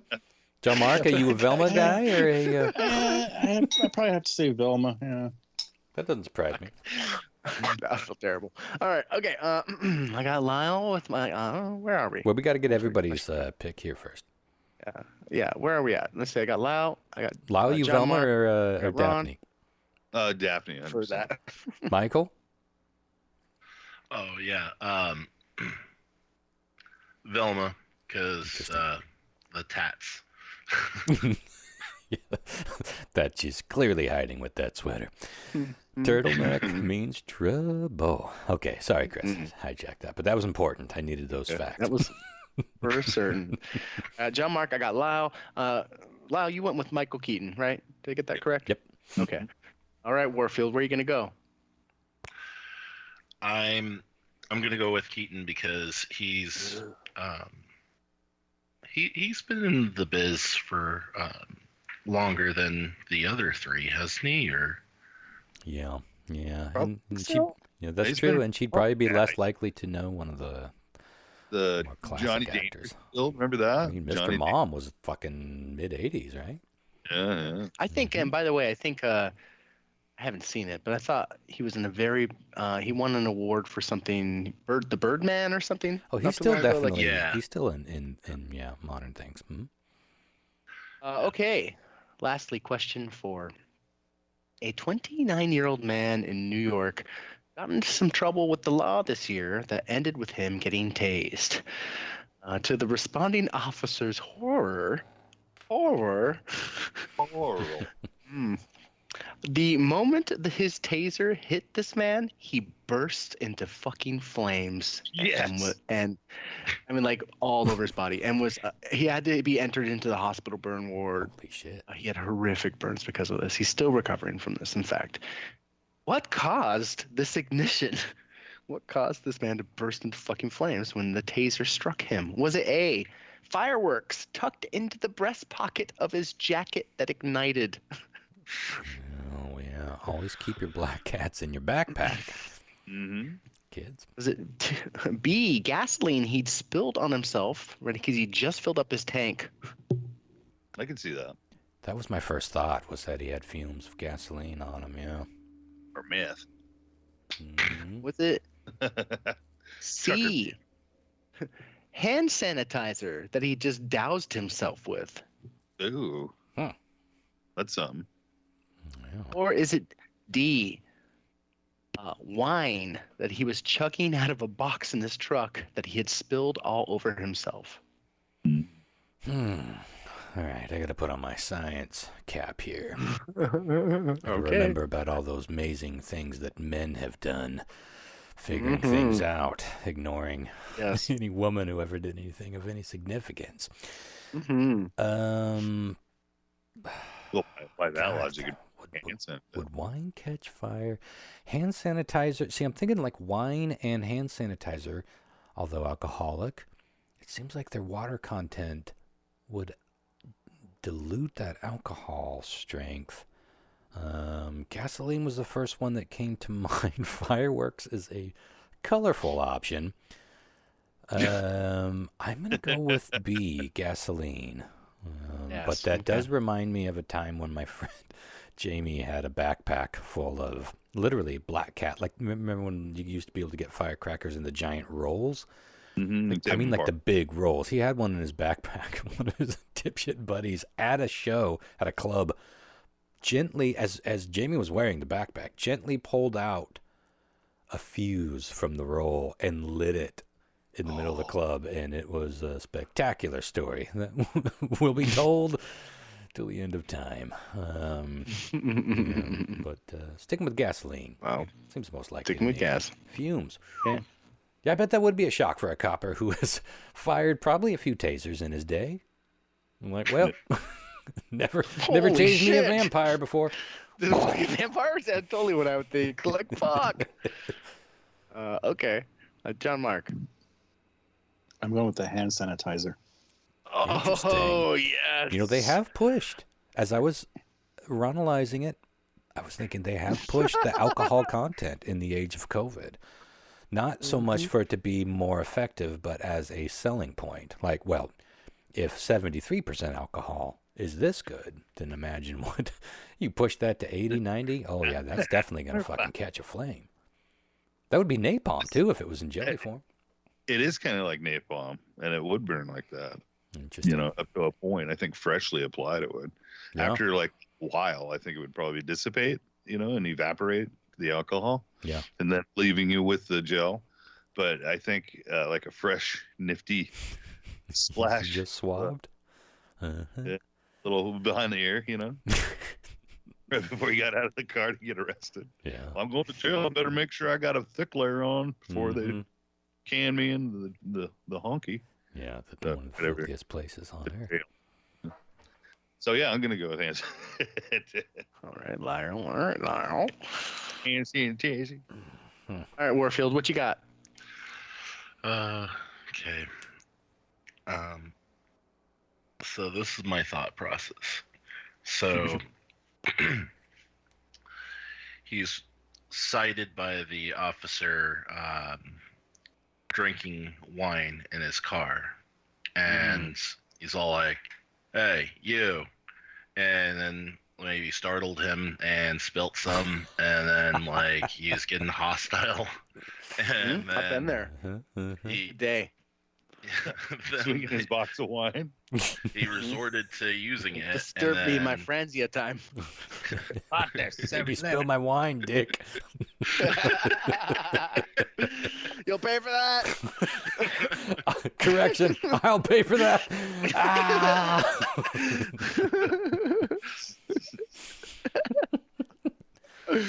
Tell me there's at least footage of this one.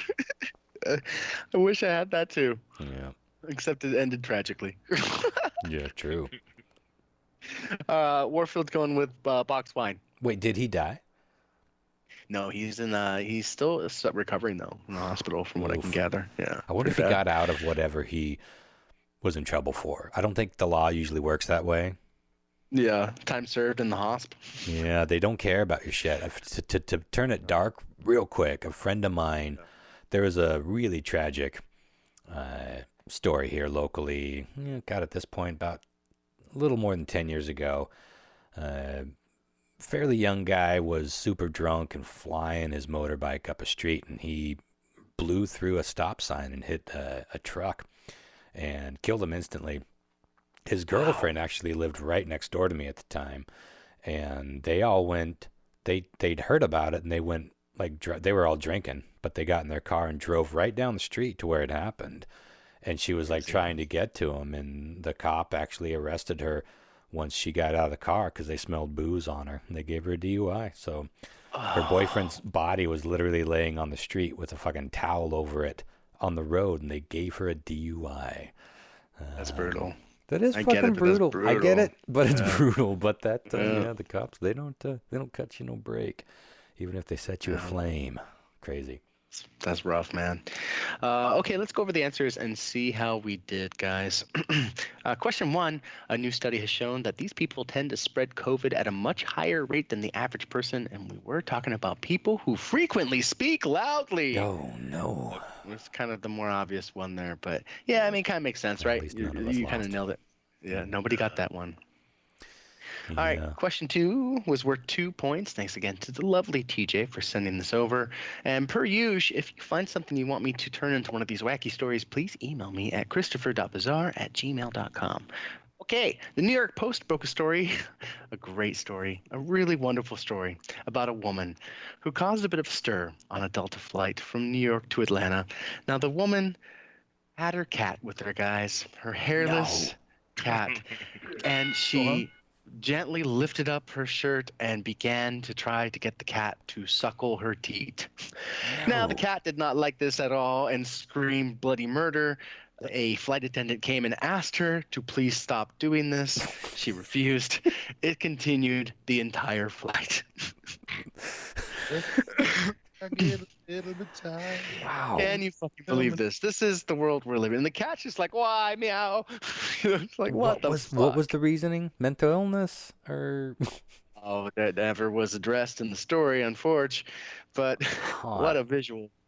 Yeah, so security met with her, and that's kind of where the story ends. I don't know she what was happened. trying to pretend that it was her baby. Yeah, that could be so tragic. It could be out of the carrier. Yeah, that could be tragic. Let's see. I had oh yeah. The quote was the quote from the person watching was, "This woman had one of those like hairless cats swaddled up in a blanket so it looked like a baby." She said her shirt was up and she was trying to get the cat to latch, and she wouldn't put the cat back in the carrier, and the cat was screaming for its life. Oh my god. Fucking Christ. Cat's out of the carrier, and if it don't latch, it's just a cat. Lyle got that correct. Wow. Lyle went big. He went big and bold and got 2 points. It didn't go bold. One of the rare times where I didn't go bold. And it paid Lyle. Okay, question 2. Chrissy Teigen was sharing her most embarrassing celebrity encounter recently. She shared that in 2015, she was at the Golden Globe party. She walked in, grabbed a glass of champagne from whom she thought was the waiter, and turned around to see her husband pale in the face, and he said, "That was fucking Michael Keaton." He just took his champagne.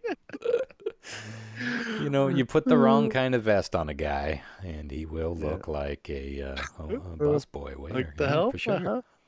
Well, I can see that just because he's kind of a nomad, Yeah, he does have a sort of just like a stand by himself. A guy face. He's like a dude that's there. Like the average Joe. Like average Joe in a kind of sea guy. of movie star looking people. He's just kind of a Joe.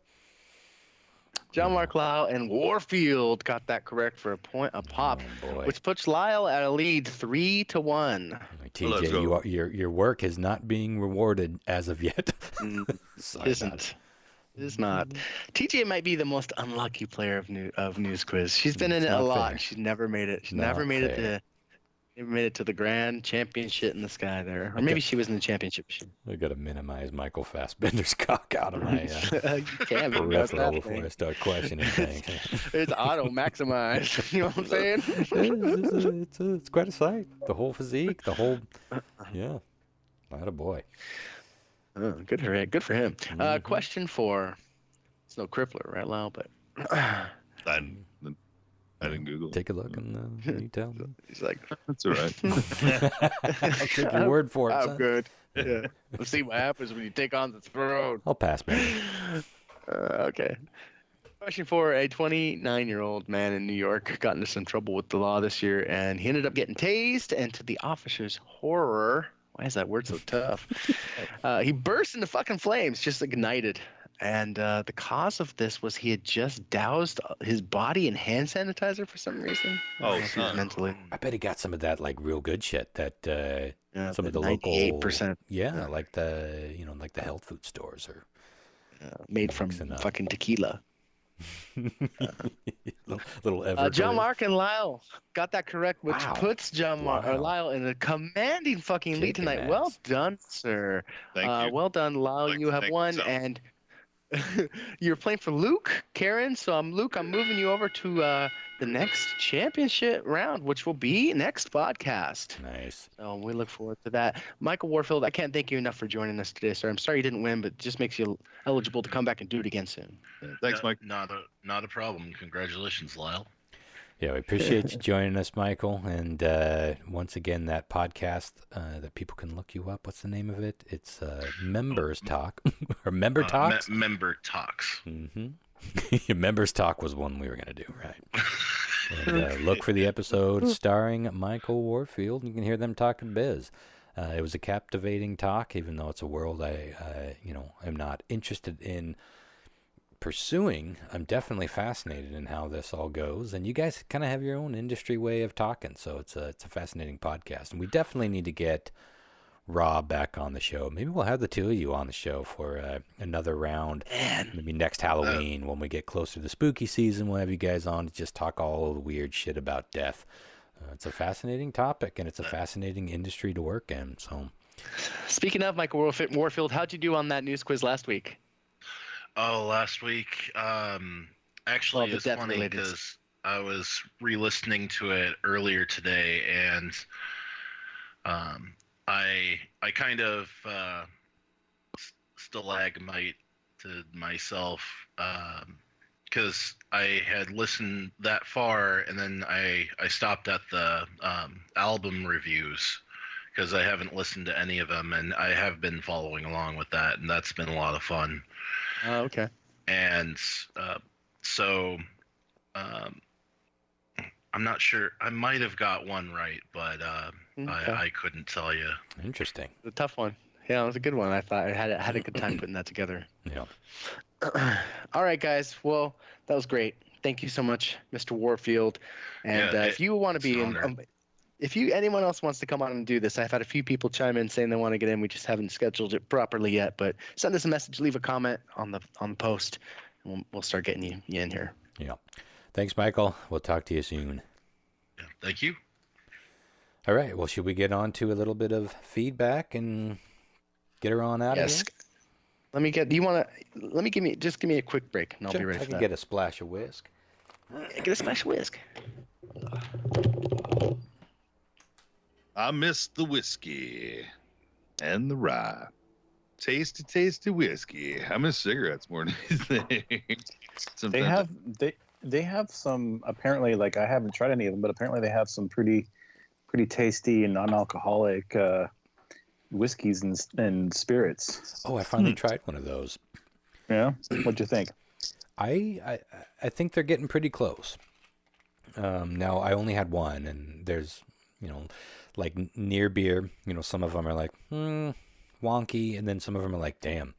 If this was my third drink, I'd probably actually get drunker just by thinking that I was drinking a third beer. Right. They're so real, and I'm sure there are better whiskeys out there, but this one was a little bit more. It actually, to me, felt more like a fake tequila. It had more of a flowery sort of feeling to it, but it definitely felt like I was drinking alcohol, and it was. It had that heat.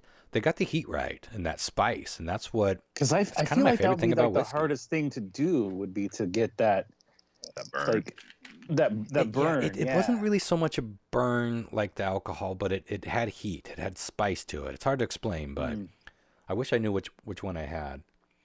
Interesting. It was actually a local distiller that made it. I could probably still drink, just not go overboard, but I'd rather not even do it. Yeah, I wouldn't even go down that road. Yeah, at this point, probably not the best idea.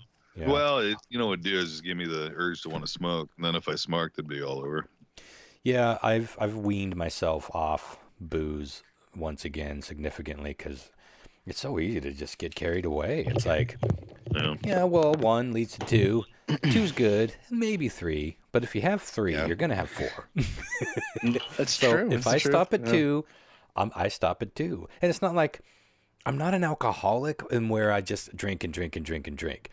I can always stop at 3 or 4, but 3 or 4 is that's where you're doing some, that's too much on your liver, especially drinking all the time. It's like you can't drink like that.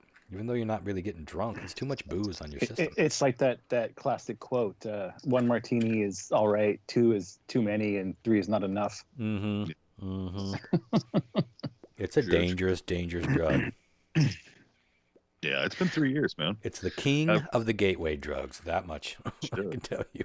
Nothing changes. Yeah. I've talked about it before. When I ran a bar, and I was always drinking behind the bar. You're not supposed to, but I would have like a shot or 2. But I was always hustling, always sweating it off pretty quick. But when you are in charge of a room full of people who are drinking, you really find out how shitty of a drug, how crazy of a drug alcohol is. You don't think about it in that regard until you are responsible for 80 rowdy people, especially at those burlesque shows. Anywho. Somebody has asked me about if they're going to be opening anytime soon, full show. If what? Public. If you guys are going to have another show, open show. We scheduled it for New Year's. I'm a little apprehensive about it because COVID is still very real, but we're going to be pretty hardcore. We're doing proof of vax, we're doing masks, and we're going to really try to get people to keep the masks on. Just pull it down when you take your drink and then pull it back up. The problem with the mask mandate out in bars and restaurants is most people, myself included, when I'm sitting down, I take the mask off and I just sit and drink. But in this kind of rowdy environment, people are going to be hooting and hollering. We're going to do our best to just keep people wearing those masks. And What, people talking loud? No loud talking. Yeah, I mean, this is the epitome of people talking loud. So I'm a little apprehensive about it, but at the same time, every event is going forward now, and we're following government mandates, we're following protocol, and it's like we can't hide for fucking ever. And we've canceled 5 live shows. That's tens of thousands of dollars that we have lost. For our live shows, we don't make shit for these virtual shows. No, if we make $500, that's a big deal for the virtual show. We make thousands of bucks for our live shows, and the bar goes to the venue, and they make a shit ton of money off it. So it's a big part of our economy that we just need to get back to. And again, we're following all the protocols. We're all vaccinated. I think most of us will be boosted by then. I won't be, but we're all vaccinated. So that's great. I noticed what you were saying because I walked into a bar the other day to get food to go. It's a bar that does have a decent kitchen. Mm-hmm. At least 3 years ago, used to have a decent kitchen. And I just want to get some nachos or something to take home. Mm-hmm. And I walked in and it says masks, must wear a mask. And I walk in and no mask. Fucking the only person that was wearing a mask was the bartender and a couple of the waitresses. And they're the only people that stay masked inside for the most part.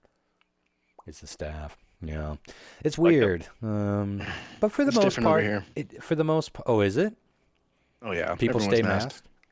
I mean, like when you the thing is when you sit down at your table, you can take your mask off. That's like the right. So if that's how it is. That's how it is here. Yeah, but yeah, everyone's really respectful. Not everyone. There's where I live, I would say it's 15% dickhead ratio. Where I'm walking through the supermarket and about 15% of people are maskless. Yeah, ours is probably closer to 30, maybe 40. Yeah. It's more and more maskless in grocery stores and stuff. But I still see people walking into restaurants and bars with the masks. If they get up to go to the bathroom, they put on the mask. I'm honestly kind of fine with that. If once you're sitting down and in your little pod, you're not likely to get, unless someone sneezes in your general direction. Even then, it's probably not quite going to hit you. Depending on how you're laid out, we're doing better. We're cutting back, but there's no. And that's kind of my thinking too. Is sometimes it's starting to feel like there's just no hiding from this thing forever. Fortunately, from what we're hearing about the Omicron version, it seems to be, even though it's easier spread, it seems to be a bit milder than these other 2 versions. So hopefully, that's the one that takes over. If you're vaccinated. Yeah, is that not the case with unvaccinated people? Is it just as hard? Yeah, it's milder if you're vaccinated. It still seems to be just as shitty if you're not vaccinated as the rest of them. So sounds like a subset of an evil transformer. Yeah, Omicron. It's a fun word to say, but I'm sure goddamn tired of saying anything related to COVID. I know we all are. Good Lord, when will it be over? When? Never, I suppose, but we will be past it to some degree. And even though I'm torn on doing a live show, it's I do feel like part of getting on with life is getting on with life. And you can just do the best you can and just try, try to keep it as COVID safe as possible. Again, we're going to be staying very, religiously within all of the protocols. So we'll see. But we are so looking forward to getting back out in front of a fucking crowd. Good Lord. We really miss that energy. It's a big show. New Year's Eve. So if you're anywhere in the area, get your tickets at theradardames.eventbrite.com. And this one is going to be very unique because for the very first time, we're doing an 80s heavy metal butt rock burlesque. Folks, you are not going to want to miss this one. Is there a band? Will be pour some sugar on you. No, but we are working on that for the future. But Sarah and I are going to do a couple butt rock covers on acoustic. Oh my God. One of them, Christina, might dance to. So we're looking forward to it. Oh my. Anywho, let's get some feedback and see where we're at. Yeah. Let's see. I just have some Facebook comments from the last few eps, basically. Back to the, I don't think I have read this in a bit. So back to the Campfire Halloween anal episode. Annual. Excuse me. Annual. Here's some comments from that. Hunter Green says, super good episode, y'all. I gotta be honest, though. I was tense as fuck. laying in bed listening to the fire crackle at the end of the episode. The thought that Ron might have tossed in another delightful playthrough of the creepy hell recording as a little jump scare was heavy on my mind. LMAO. That's a total stoner thought. We have been doing 10 years of the campfire episode, and every year I have faded it out at the end of the show. And I've always been tempted to put in a scare at the end, but I've never done it. This is the first time I've actually done it. So good. He goes on to say, it's too dark and too late for the anguished screams of the damned, and I've had to change my goddamn sheets for sure. If that had happened, I think he meant, yeah. Happy Halloween, brosifs. Thank you so much for that, Hunter. Sarah Ray Shields writes, I had to walk out of my office because I was crying from laughing so hard when Ron made the comment about the sheep's head fish with his grill. I don't remember this comment, Ron. Do you remember this? The sheep's head. There's something familiar about it. This is the problem with not reading the... I'll get more frequent about this. I promise, guys. Keep leaving these comments. This was great. Yeah. That was the fish, right? Wasn't there a... It was a fish with that crazy teeth. Yeah, I don't remember what the comment was that I made, but... People teeth. Well, this may not be helpful either. Then Cynthia Peterson says the Sand Rider shout-out was an unexpected bonus. Haven't seen those guys in far too long. Sand Rider. What's that, do you know? Mm-hmm. Was that... Yeah, they're a fucking kick-ass band from Seattle. A friend of mine plays bass for. Yeah, I played a little clip of them when I was talking about them. I edited in a little clip. Really good stoner sort of doomy rock. Yeah, like desert rock or whatever. Mm-hmm. Kind of, yeah, stonery. It's like, yeah, good stuff. DJs writes, the moment of contemplative silence. I'm sorry, I'm on the ground again. After Ron mentions maple syrup getting on breakfast sausage is priceless comedy gold. The whole segment was great. Yeah, that was a fun episode. Russ McCaw says, thanks for the great attempt, John Mark. Great show. Had a delay listening, he says. I don't know what that means. Had a delay listening. Who knows? He probably just like couldn't listen to it as soon as he wanted got to. It later. He usually likes to listen to it like day of. But I still need to meet you for that drink, Russ. Yeah, you do. Katie Sergio Jeff says, Lyle is a treasure. The analyzing this episode was everything. Sometimes it is next level. That's good. And Lyle is a treasure, and we are very, very blessed that he's still on this fucking earth. I don't know if you all know how many miracles have had to transpire just to get him this last back year. on fucking track to get a kidney. Yeah, it's crazy.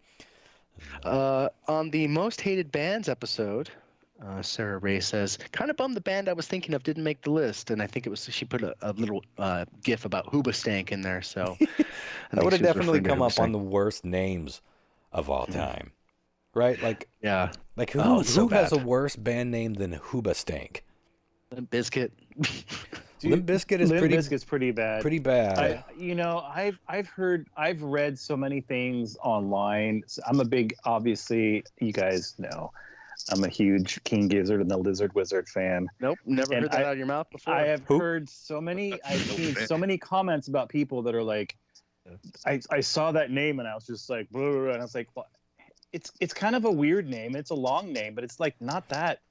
It's not that bad. Crazy. It's just it's crazy. It's a Frank but Zappa it's not type. like Hoobastank. No, yeah. No, King Gizzard and the Lizard Wizard at least makes you kind of think, like, what the fuck could that even be about? Hoobastank. Right. We know what that's about. Hoobastank sounds like you just don't want to hang out with anybody in that band or who listens to that band. I can never even think of their music. Like what their... They have a song called The Reason that was really popular. You're the reason. Yeah, see, every time I hear it, I'm like, oh yeah, I know that song. I can just never pull it up. I know the name, but I honestly couldn't tell you what any of their shit sounded like. I think that's them. I might be wrong. Really? I couldn't either. Actually, there was one song I really liked by them. I saved it in my fucking playlist. I really liked it. Okay. Cheryl Martin says, great Triv. You are a great champion, Ron. I think that might have been the week you won for her. She says, I think Ashton Kutcher got most of his money from investments in startups, because we were talking about him going, he purchased a ticket to space and then had it cashed back, because Mila Kunis said, no. But she goes on to say, I think he was a ground floor investor for Uber and Airbnb, for example. Yeah, that's going to make him some money, huh? Yeah, I would imagine so. He goes on to say, for a while. Oh, sorry. No, go ahead.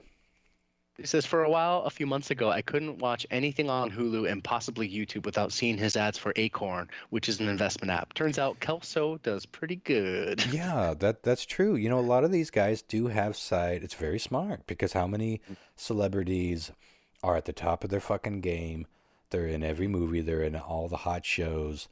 And then they just, the next thing you know, they're basically like homeless because and you're like, how can you blow through all that? Well, they blow through it because they keep trying to live that lifestyle, but at some point they stop being the it guy or the it person, and the money stops, but they still have the mansion, they still have the cars, and they're like, I can't afford this. And they didn't do these other things. Yeah, that's why you see Ryan Reynolds pitching a fucking like Aviator gin, a fucking gin. Well, doesn't he do a phone company too? There's like a mobile phone company that I'm sure he's got his hands in a lot of cookie jars right now. Good for him. By the way, Rolling Stone does list Hoobastank as one of the worst band names of all time. Dale Earnhardt Jr. is on there. They changed their name to Junior, even though they had Dale Earnhardt Jr.'s permission. They did shorten it. Confrontation Camp, never heard of that. Panic at the Disco, it's pretty bad. Is Elvis Hitler on there? No, but Anal Cunt is. That's from the same era. Yeah. Cherry Poppin' Daddies. I disagree with Cherry Poppin' Daddies. I think that's a pretty great name, actually. Dogs Die in Hot Cars. Absolutely one of the worst names in history. Natalie Portman's Shaved Head. The Devil Wears Prada. Is Sandy Duncan's eye on there? No, but you know what tops their list? The Beatles. Which, if we're being honest, it is kind of groan-inducing. I mean, it sounds like a bug, but it's spelled like beat. Get it? Like beat, like drum. The beat. Get it, you guys? It's kind of dumb when you break it down, but yeah, I think that the Beatles deserve a knock every now and again. But come on, it's the Beatles. Abby goes on to say, Abby says, make that sound good, Ron. I was going to say, did I interrupt another one? I thought I meant. Abby says, the Dairy Queen in Cle Elum used to be good, like the East Wenatchee one, but they got new ownership and it was never the same. Frowning face. Because you guys were talking about this. I got so much feedback on the fucking Dairy Queens. Yeah, it's a polarizing thing. Funny. Lyle's surgery story made me cringe a lot, so thanks for that. I knew Coldplay was going to be on the most hated bands list. Nobody talks about them anymore, but man, there was a time when people couldn't stop shitting on Coldplay. Mm-hmm. I do remember that time. Yeah. And sorry for not voice recording my album picks so you could know how to pronounce timbre. It is like timbre, she goes on to say.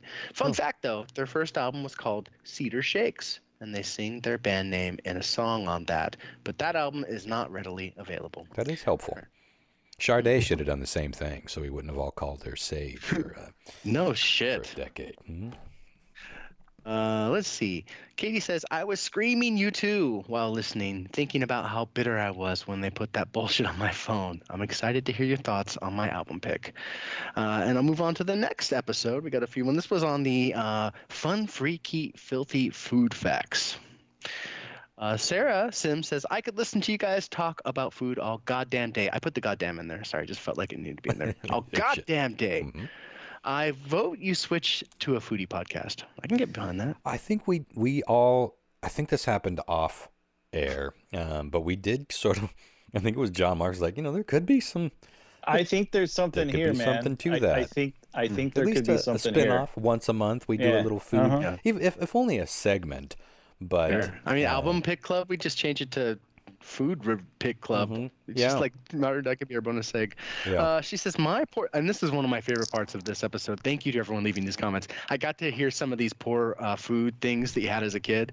She goes on to say, My poor food was cheap-ass canned chili and saltine crackers. Yes. Barfing emoji. And when my dad cooked it, it was almost exclusively seafood gumbo. My friends called my place the House of Gumbo, the eventual title of my memoirs, because of its rich and pungent smell. So fun. Wow, that's great. You really painted a picture. That's the House of Gumbo. Yeah, that does paint. That paints a smellable picture. Mm-hmm. Woof. Denny says, our poor food that I don't like anymore is pork chops. We had a big, deep freezer, so my parents would buy meat in bulk, mostly pork chops, 2 to 3 times a week. That's fucking understandable. Like pork chops. Pork chops are amazing if cooked properly, and they're almost never cooked properly.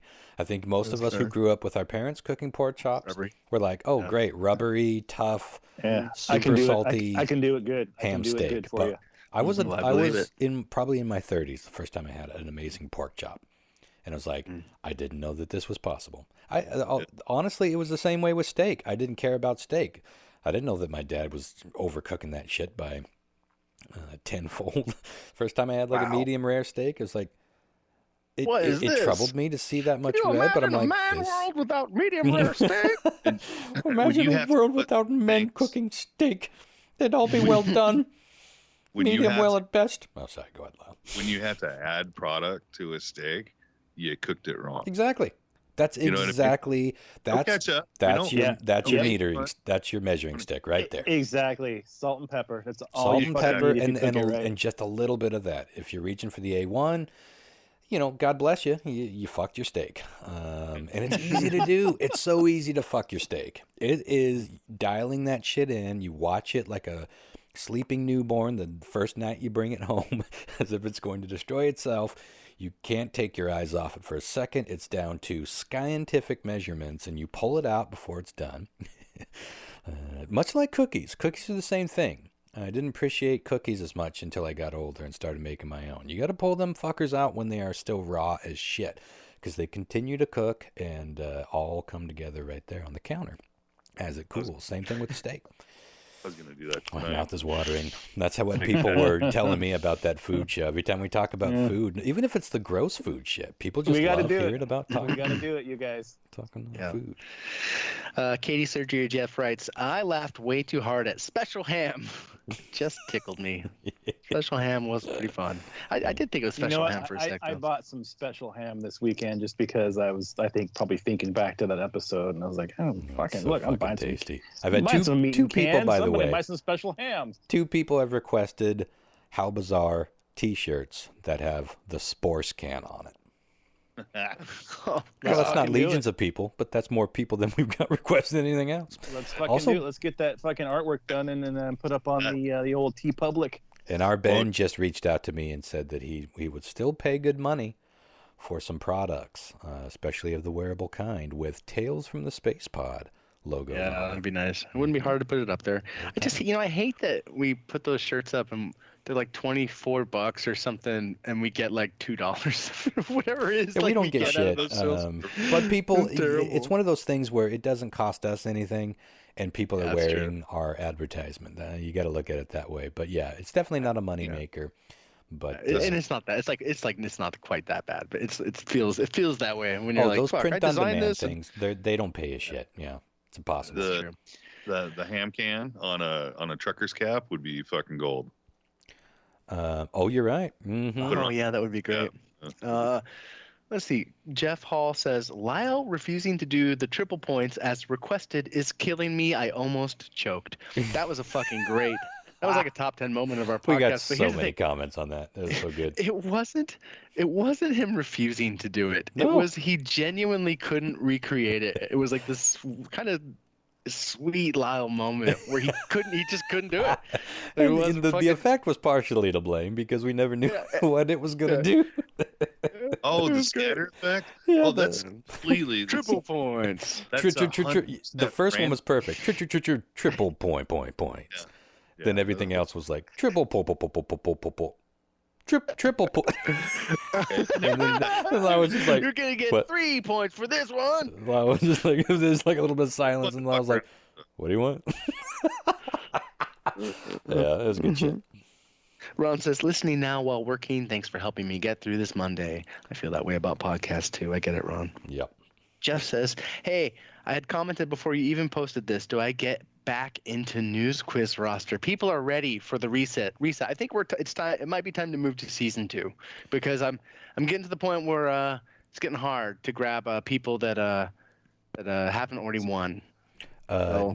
What do you mean? I'm not following. He's talking about getting back into being eligible to be picked for News Quiz because he's been a prize winner. Oh, okay, gotcha. He doesn't get picked for sure. every time. We can move to a new season perhaps where we shift that. We probably need to have a discussion about prizes, make sure we're all on the same page and feeling okay about that and stuff. How we've been doing it. Yeah. Internal discussion. We'll side table that, gentlemen. Okay. Russ McCaw says, Spam was a treat for us when I was a kid. Sliced thin, fried crisp on white bread. Maybe some mayo. Poor food I cannot even stomach anymore is Top Ramen. Yeah, that was high on my list. Yeah, I've been enjoying ramen with Logan occasionally. He loves it, but I don't let him have it very often. I fell back in love with it as an adult, but it took some time. Just like I had to walk away from Led Zeppelin for a while, and now I can come back to it. Of course, I can't eat Top Ramen anymore, but I had a weird way of making it, even going back in the day. I made it sort of like, this weirds people out, and it's polarizing, but some people absolutely get me. I would crumple it up and put it into a cup and then microwave it, but I wouldn't microwave it to the point where it would get super soft. I liked it a little crunchy. Oh, and yeah. The packet was way too salty, so I would only sprinkle on a little bit of it. I had a neighbor, John Mark knows, I think, Lyle, you remember Benny Walters, right? Yeah, lived next door neighbor. Oh, yeah. He one time, it changed my life. He was sitting out in the backyard, and we were just shooting the shit, and he came out with a brick of Top Ramen, just taken right out of the wrapper, and he dumped the packet seasoning in powder form onto the plate, and he was just dipping. He would break off a chunk of the ramen brick. Oh yeah, Top Ramen bars. And dip it in the seasoning powder and snack on it. I was like, what the fuck are you doing? And then I tried it. A pro licks the Top Ramen first and then dips it in there, so it has a nice adhesive to it. Mm-hmm. Absolutely. Good technique. Hey, save it for our food episode. Christopher's Top Ramen food tip. But I gotta say, I took it over. Pretty good, isn't it? I love. But since then, I have seen variations of the raw ramen. I've seen a lot of we don't use the word Oriental. They used to call it Oriental chicken salad. I guess Asian chicken salad, just some generic chopped Asian chicken. I don't know. But it was it's like super vinegary, a lot of shredded cabbage and balsamic vinegar, orange or something. And then you crush up a bunch of crunchy ramen, and that crunch. If you go is amazing. if you go to are you guys familiar with H Mart at all? No. So H Mart is like a Korean grocery store, and if you go there, probably Uwajimaya has this kind of stuff too. But they have the deluxe ramen. There are ramen snacks that is like it's essentially like it's like ramen with the stuff already on it, and you're meant to eat it like a snack. You just crunch it up and just like eat it like crunchy and raw. It's fucking delicious. It's legitimately like just like I have a pack in my fucking pantry right now. It's like don't boil it, just crunch it and eat it. Mm-hmm. I wish I could eat ramen. I would eat it to this day. Delicious. I would eat it semi-crunchy right out of the microwaved cup. Probably use about 20% of the packet because it's way too much salt for me to dump a whole fucking packet in there. But I miss it. But I will be honest. I don't know if you gave me a blind taste test. Said this is beef, this is chicken. This is, again, I was wondering, I was thinking about this the other day because I was thinking about how MSG. We've weaned out the word Oriental. I wonder if they still call Oriental flavor Top Ramen Oriental. I'm going to look that up right now, actually, while you continue. Stephen Moyer says, my poor food is cornbread. My mom made it every meal. I can't eat it at all. That's a weird one, right? Cornbread, yeah. That's an interesting it's easy to make, cheap, yeah. Yeah, I get it. It would be fucking cheap, but... that is an odd one. Yeah, cornbread. Didn't have a lot of that growing up.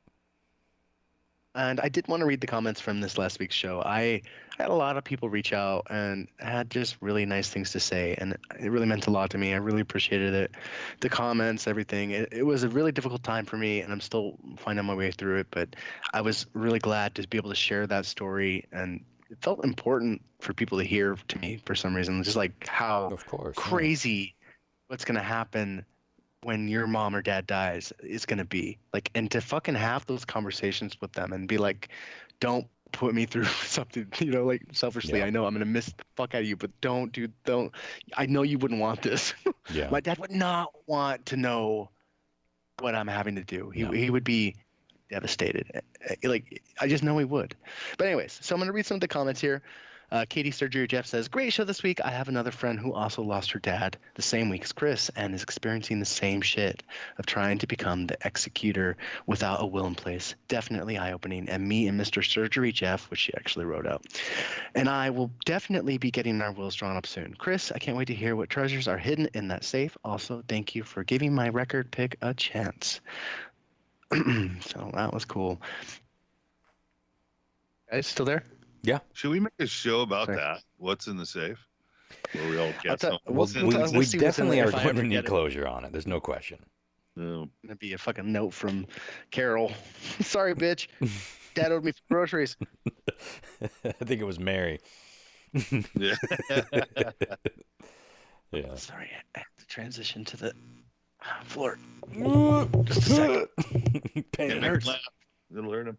While you're doing that, I can say there is still an Oriental flavor top ramen. But then I looked up Nissan Food Products, and that is a Japanese company. So I guess if anyone's going to get away with using the term Oriental, it would be one of those Oriental countries. It is kind of odd that Oriental became uncorrect, but Asian is still fine. I mean, the Orient. I don't know. I don't know why that word. I think referring to people as Oriental will always be out. But I think that's the only usage we still see. Huh? Yeah. Well, I had friends that was, why are you calling me a rug? It's Asian. Yeah. Oh, wow. I mean, we called it the Orient. Calling me a rug. Oriental. Yeah, I guess you're right. There are two ways we still use it. Do we still call them Oriental rugs? I think so, because that's where they're from, right? Like, that's like the origin. That's where from Oriental things are from. Yeah, it's kind of weird. Interesting. Yeah, I guess it could be questionable.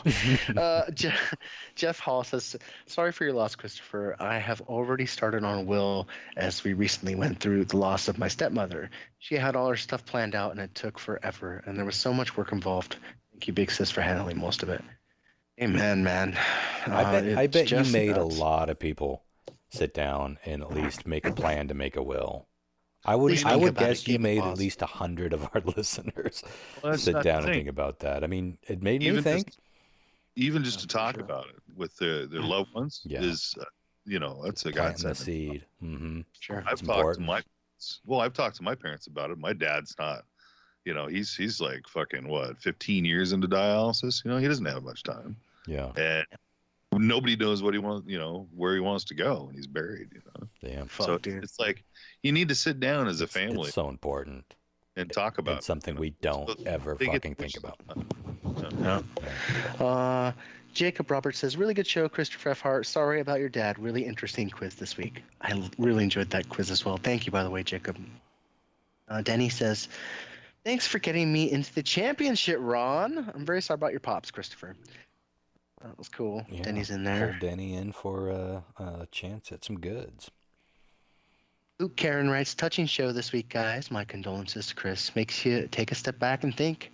That was all I really hoped to accomplish there. Take a step back and think for sure. Jeff Hall says, your PSA may help others going through the same. Yeah, for sure. It absolutely will. Ben says, love the this week's show, especially news that Christopher might fire quiz. I think that's exactly why I called it. Yeah, it's so funny. It's weird trivia. It's 2 words. Weird trivia. The trick is we've changed it 3 or 4 times over the decade, so it's still somewhere back in the craw. I was really when I found out I had cancer and stuff, I really wanted to start a YouTube channel to help people out that are kind of going through the same thing. And it quickly escalated downward because I kind of studied up on a few people, that were doing the same thing. Yeah. And you find like their last. I know. I remember you telling me that. I was like, God, that's so fucking sad. Here Lyle is trying to find some hope and inspiration, and then when he gets to the end of the series, it's like, oh, they died. It's like, oof, that's brutal. Well, it's 3 years and going. I have recorded some stuff. Yeah. Like even when I went to Seattle and whatnot, to sit down and talk and stuff about what was going on and stuff. But I don't know. It's if I'm going to do it, I need to do it like sooner than later. Yeah. Well, you can always do it, after the fact too. I mean, you're always going to have this information in the process, and we've logged a lot of it on the show. If you ever need to go back and reference your own story, I mean, it's all there recorded. So yeah, you'll be able to help people. You've helped people just talking about it on the show as well. Yeah. That it for feedback? Let's see. Skip says, great show, guys. Russ says, first off, Chris, sorry you're having to go through this. Had the same thing happen when my dad's genetic mother died. Never fun.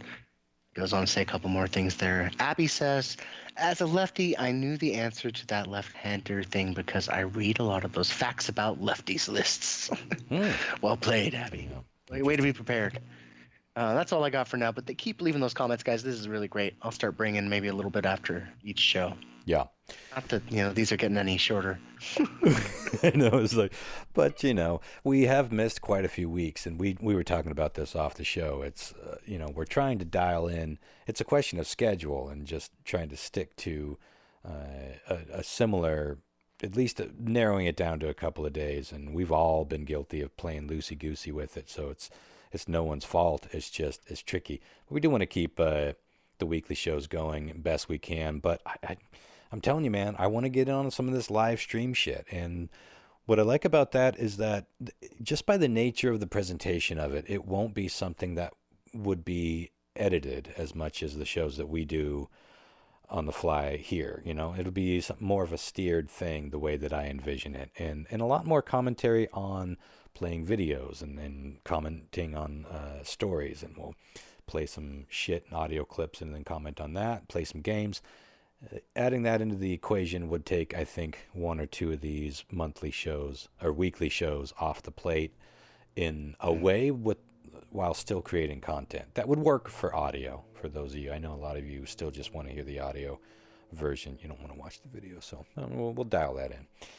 But why don't we get on out of here before we do hit... I don't think we've ever officially hit the 3-hour mark, but boy, we've come close. You shitting me. It's just a tip even? Well, we're 2:47 now, and I always trim out the breaks. I don't hit pause when we take our little breaks and stuff. So there'll be some trimming. But eventually we'll hit that 3 hours, whether we're trying or not. But all right, tune in next week, y'all. We will be talking about 9/11. That could be the one. It could take 3 hours to get all that out. Too many jokes to cram into a 2.5-hour episode. So all right, y'all, get out there and enjoy some top ramen snacks if you can. It's John March just sent something that looks pretty bulgogi flavor. What is bulgogi? Bulgogi flavor. It's like Korean. It's like if you go to like Korean barbecue, you'll get the bulgogi beef. Shit, yeah, son. Gotta eat dinner. It says right on there. Don't boil it, smash it. Same. Don't go tasing my nads. I hope that guy is doing okay. And I hope he's got a settlement. How could you get a settlement out of it, though? The cop was just doing his thing. Yeah, I don't know. There's probably some way. This fucking wacky legal system we got. You'd probably be more likely to get a settlement from the sanitizer company the way lawsuits work. Anywho. Yeah, who knows? All right. Well, have a good week, everybody. And keep on sharing the show and keep on posting your feedback. That's what really keeps us going. And, tune in next week, 9/11. Night, guys. Night, John. Bye.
Got a luscious dick. I mean, just look at it. Just look at it swing around.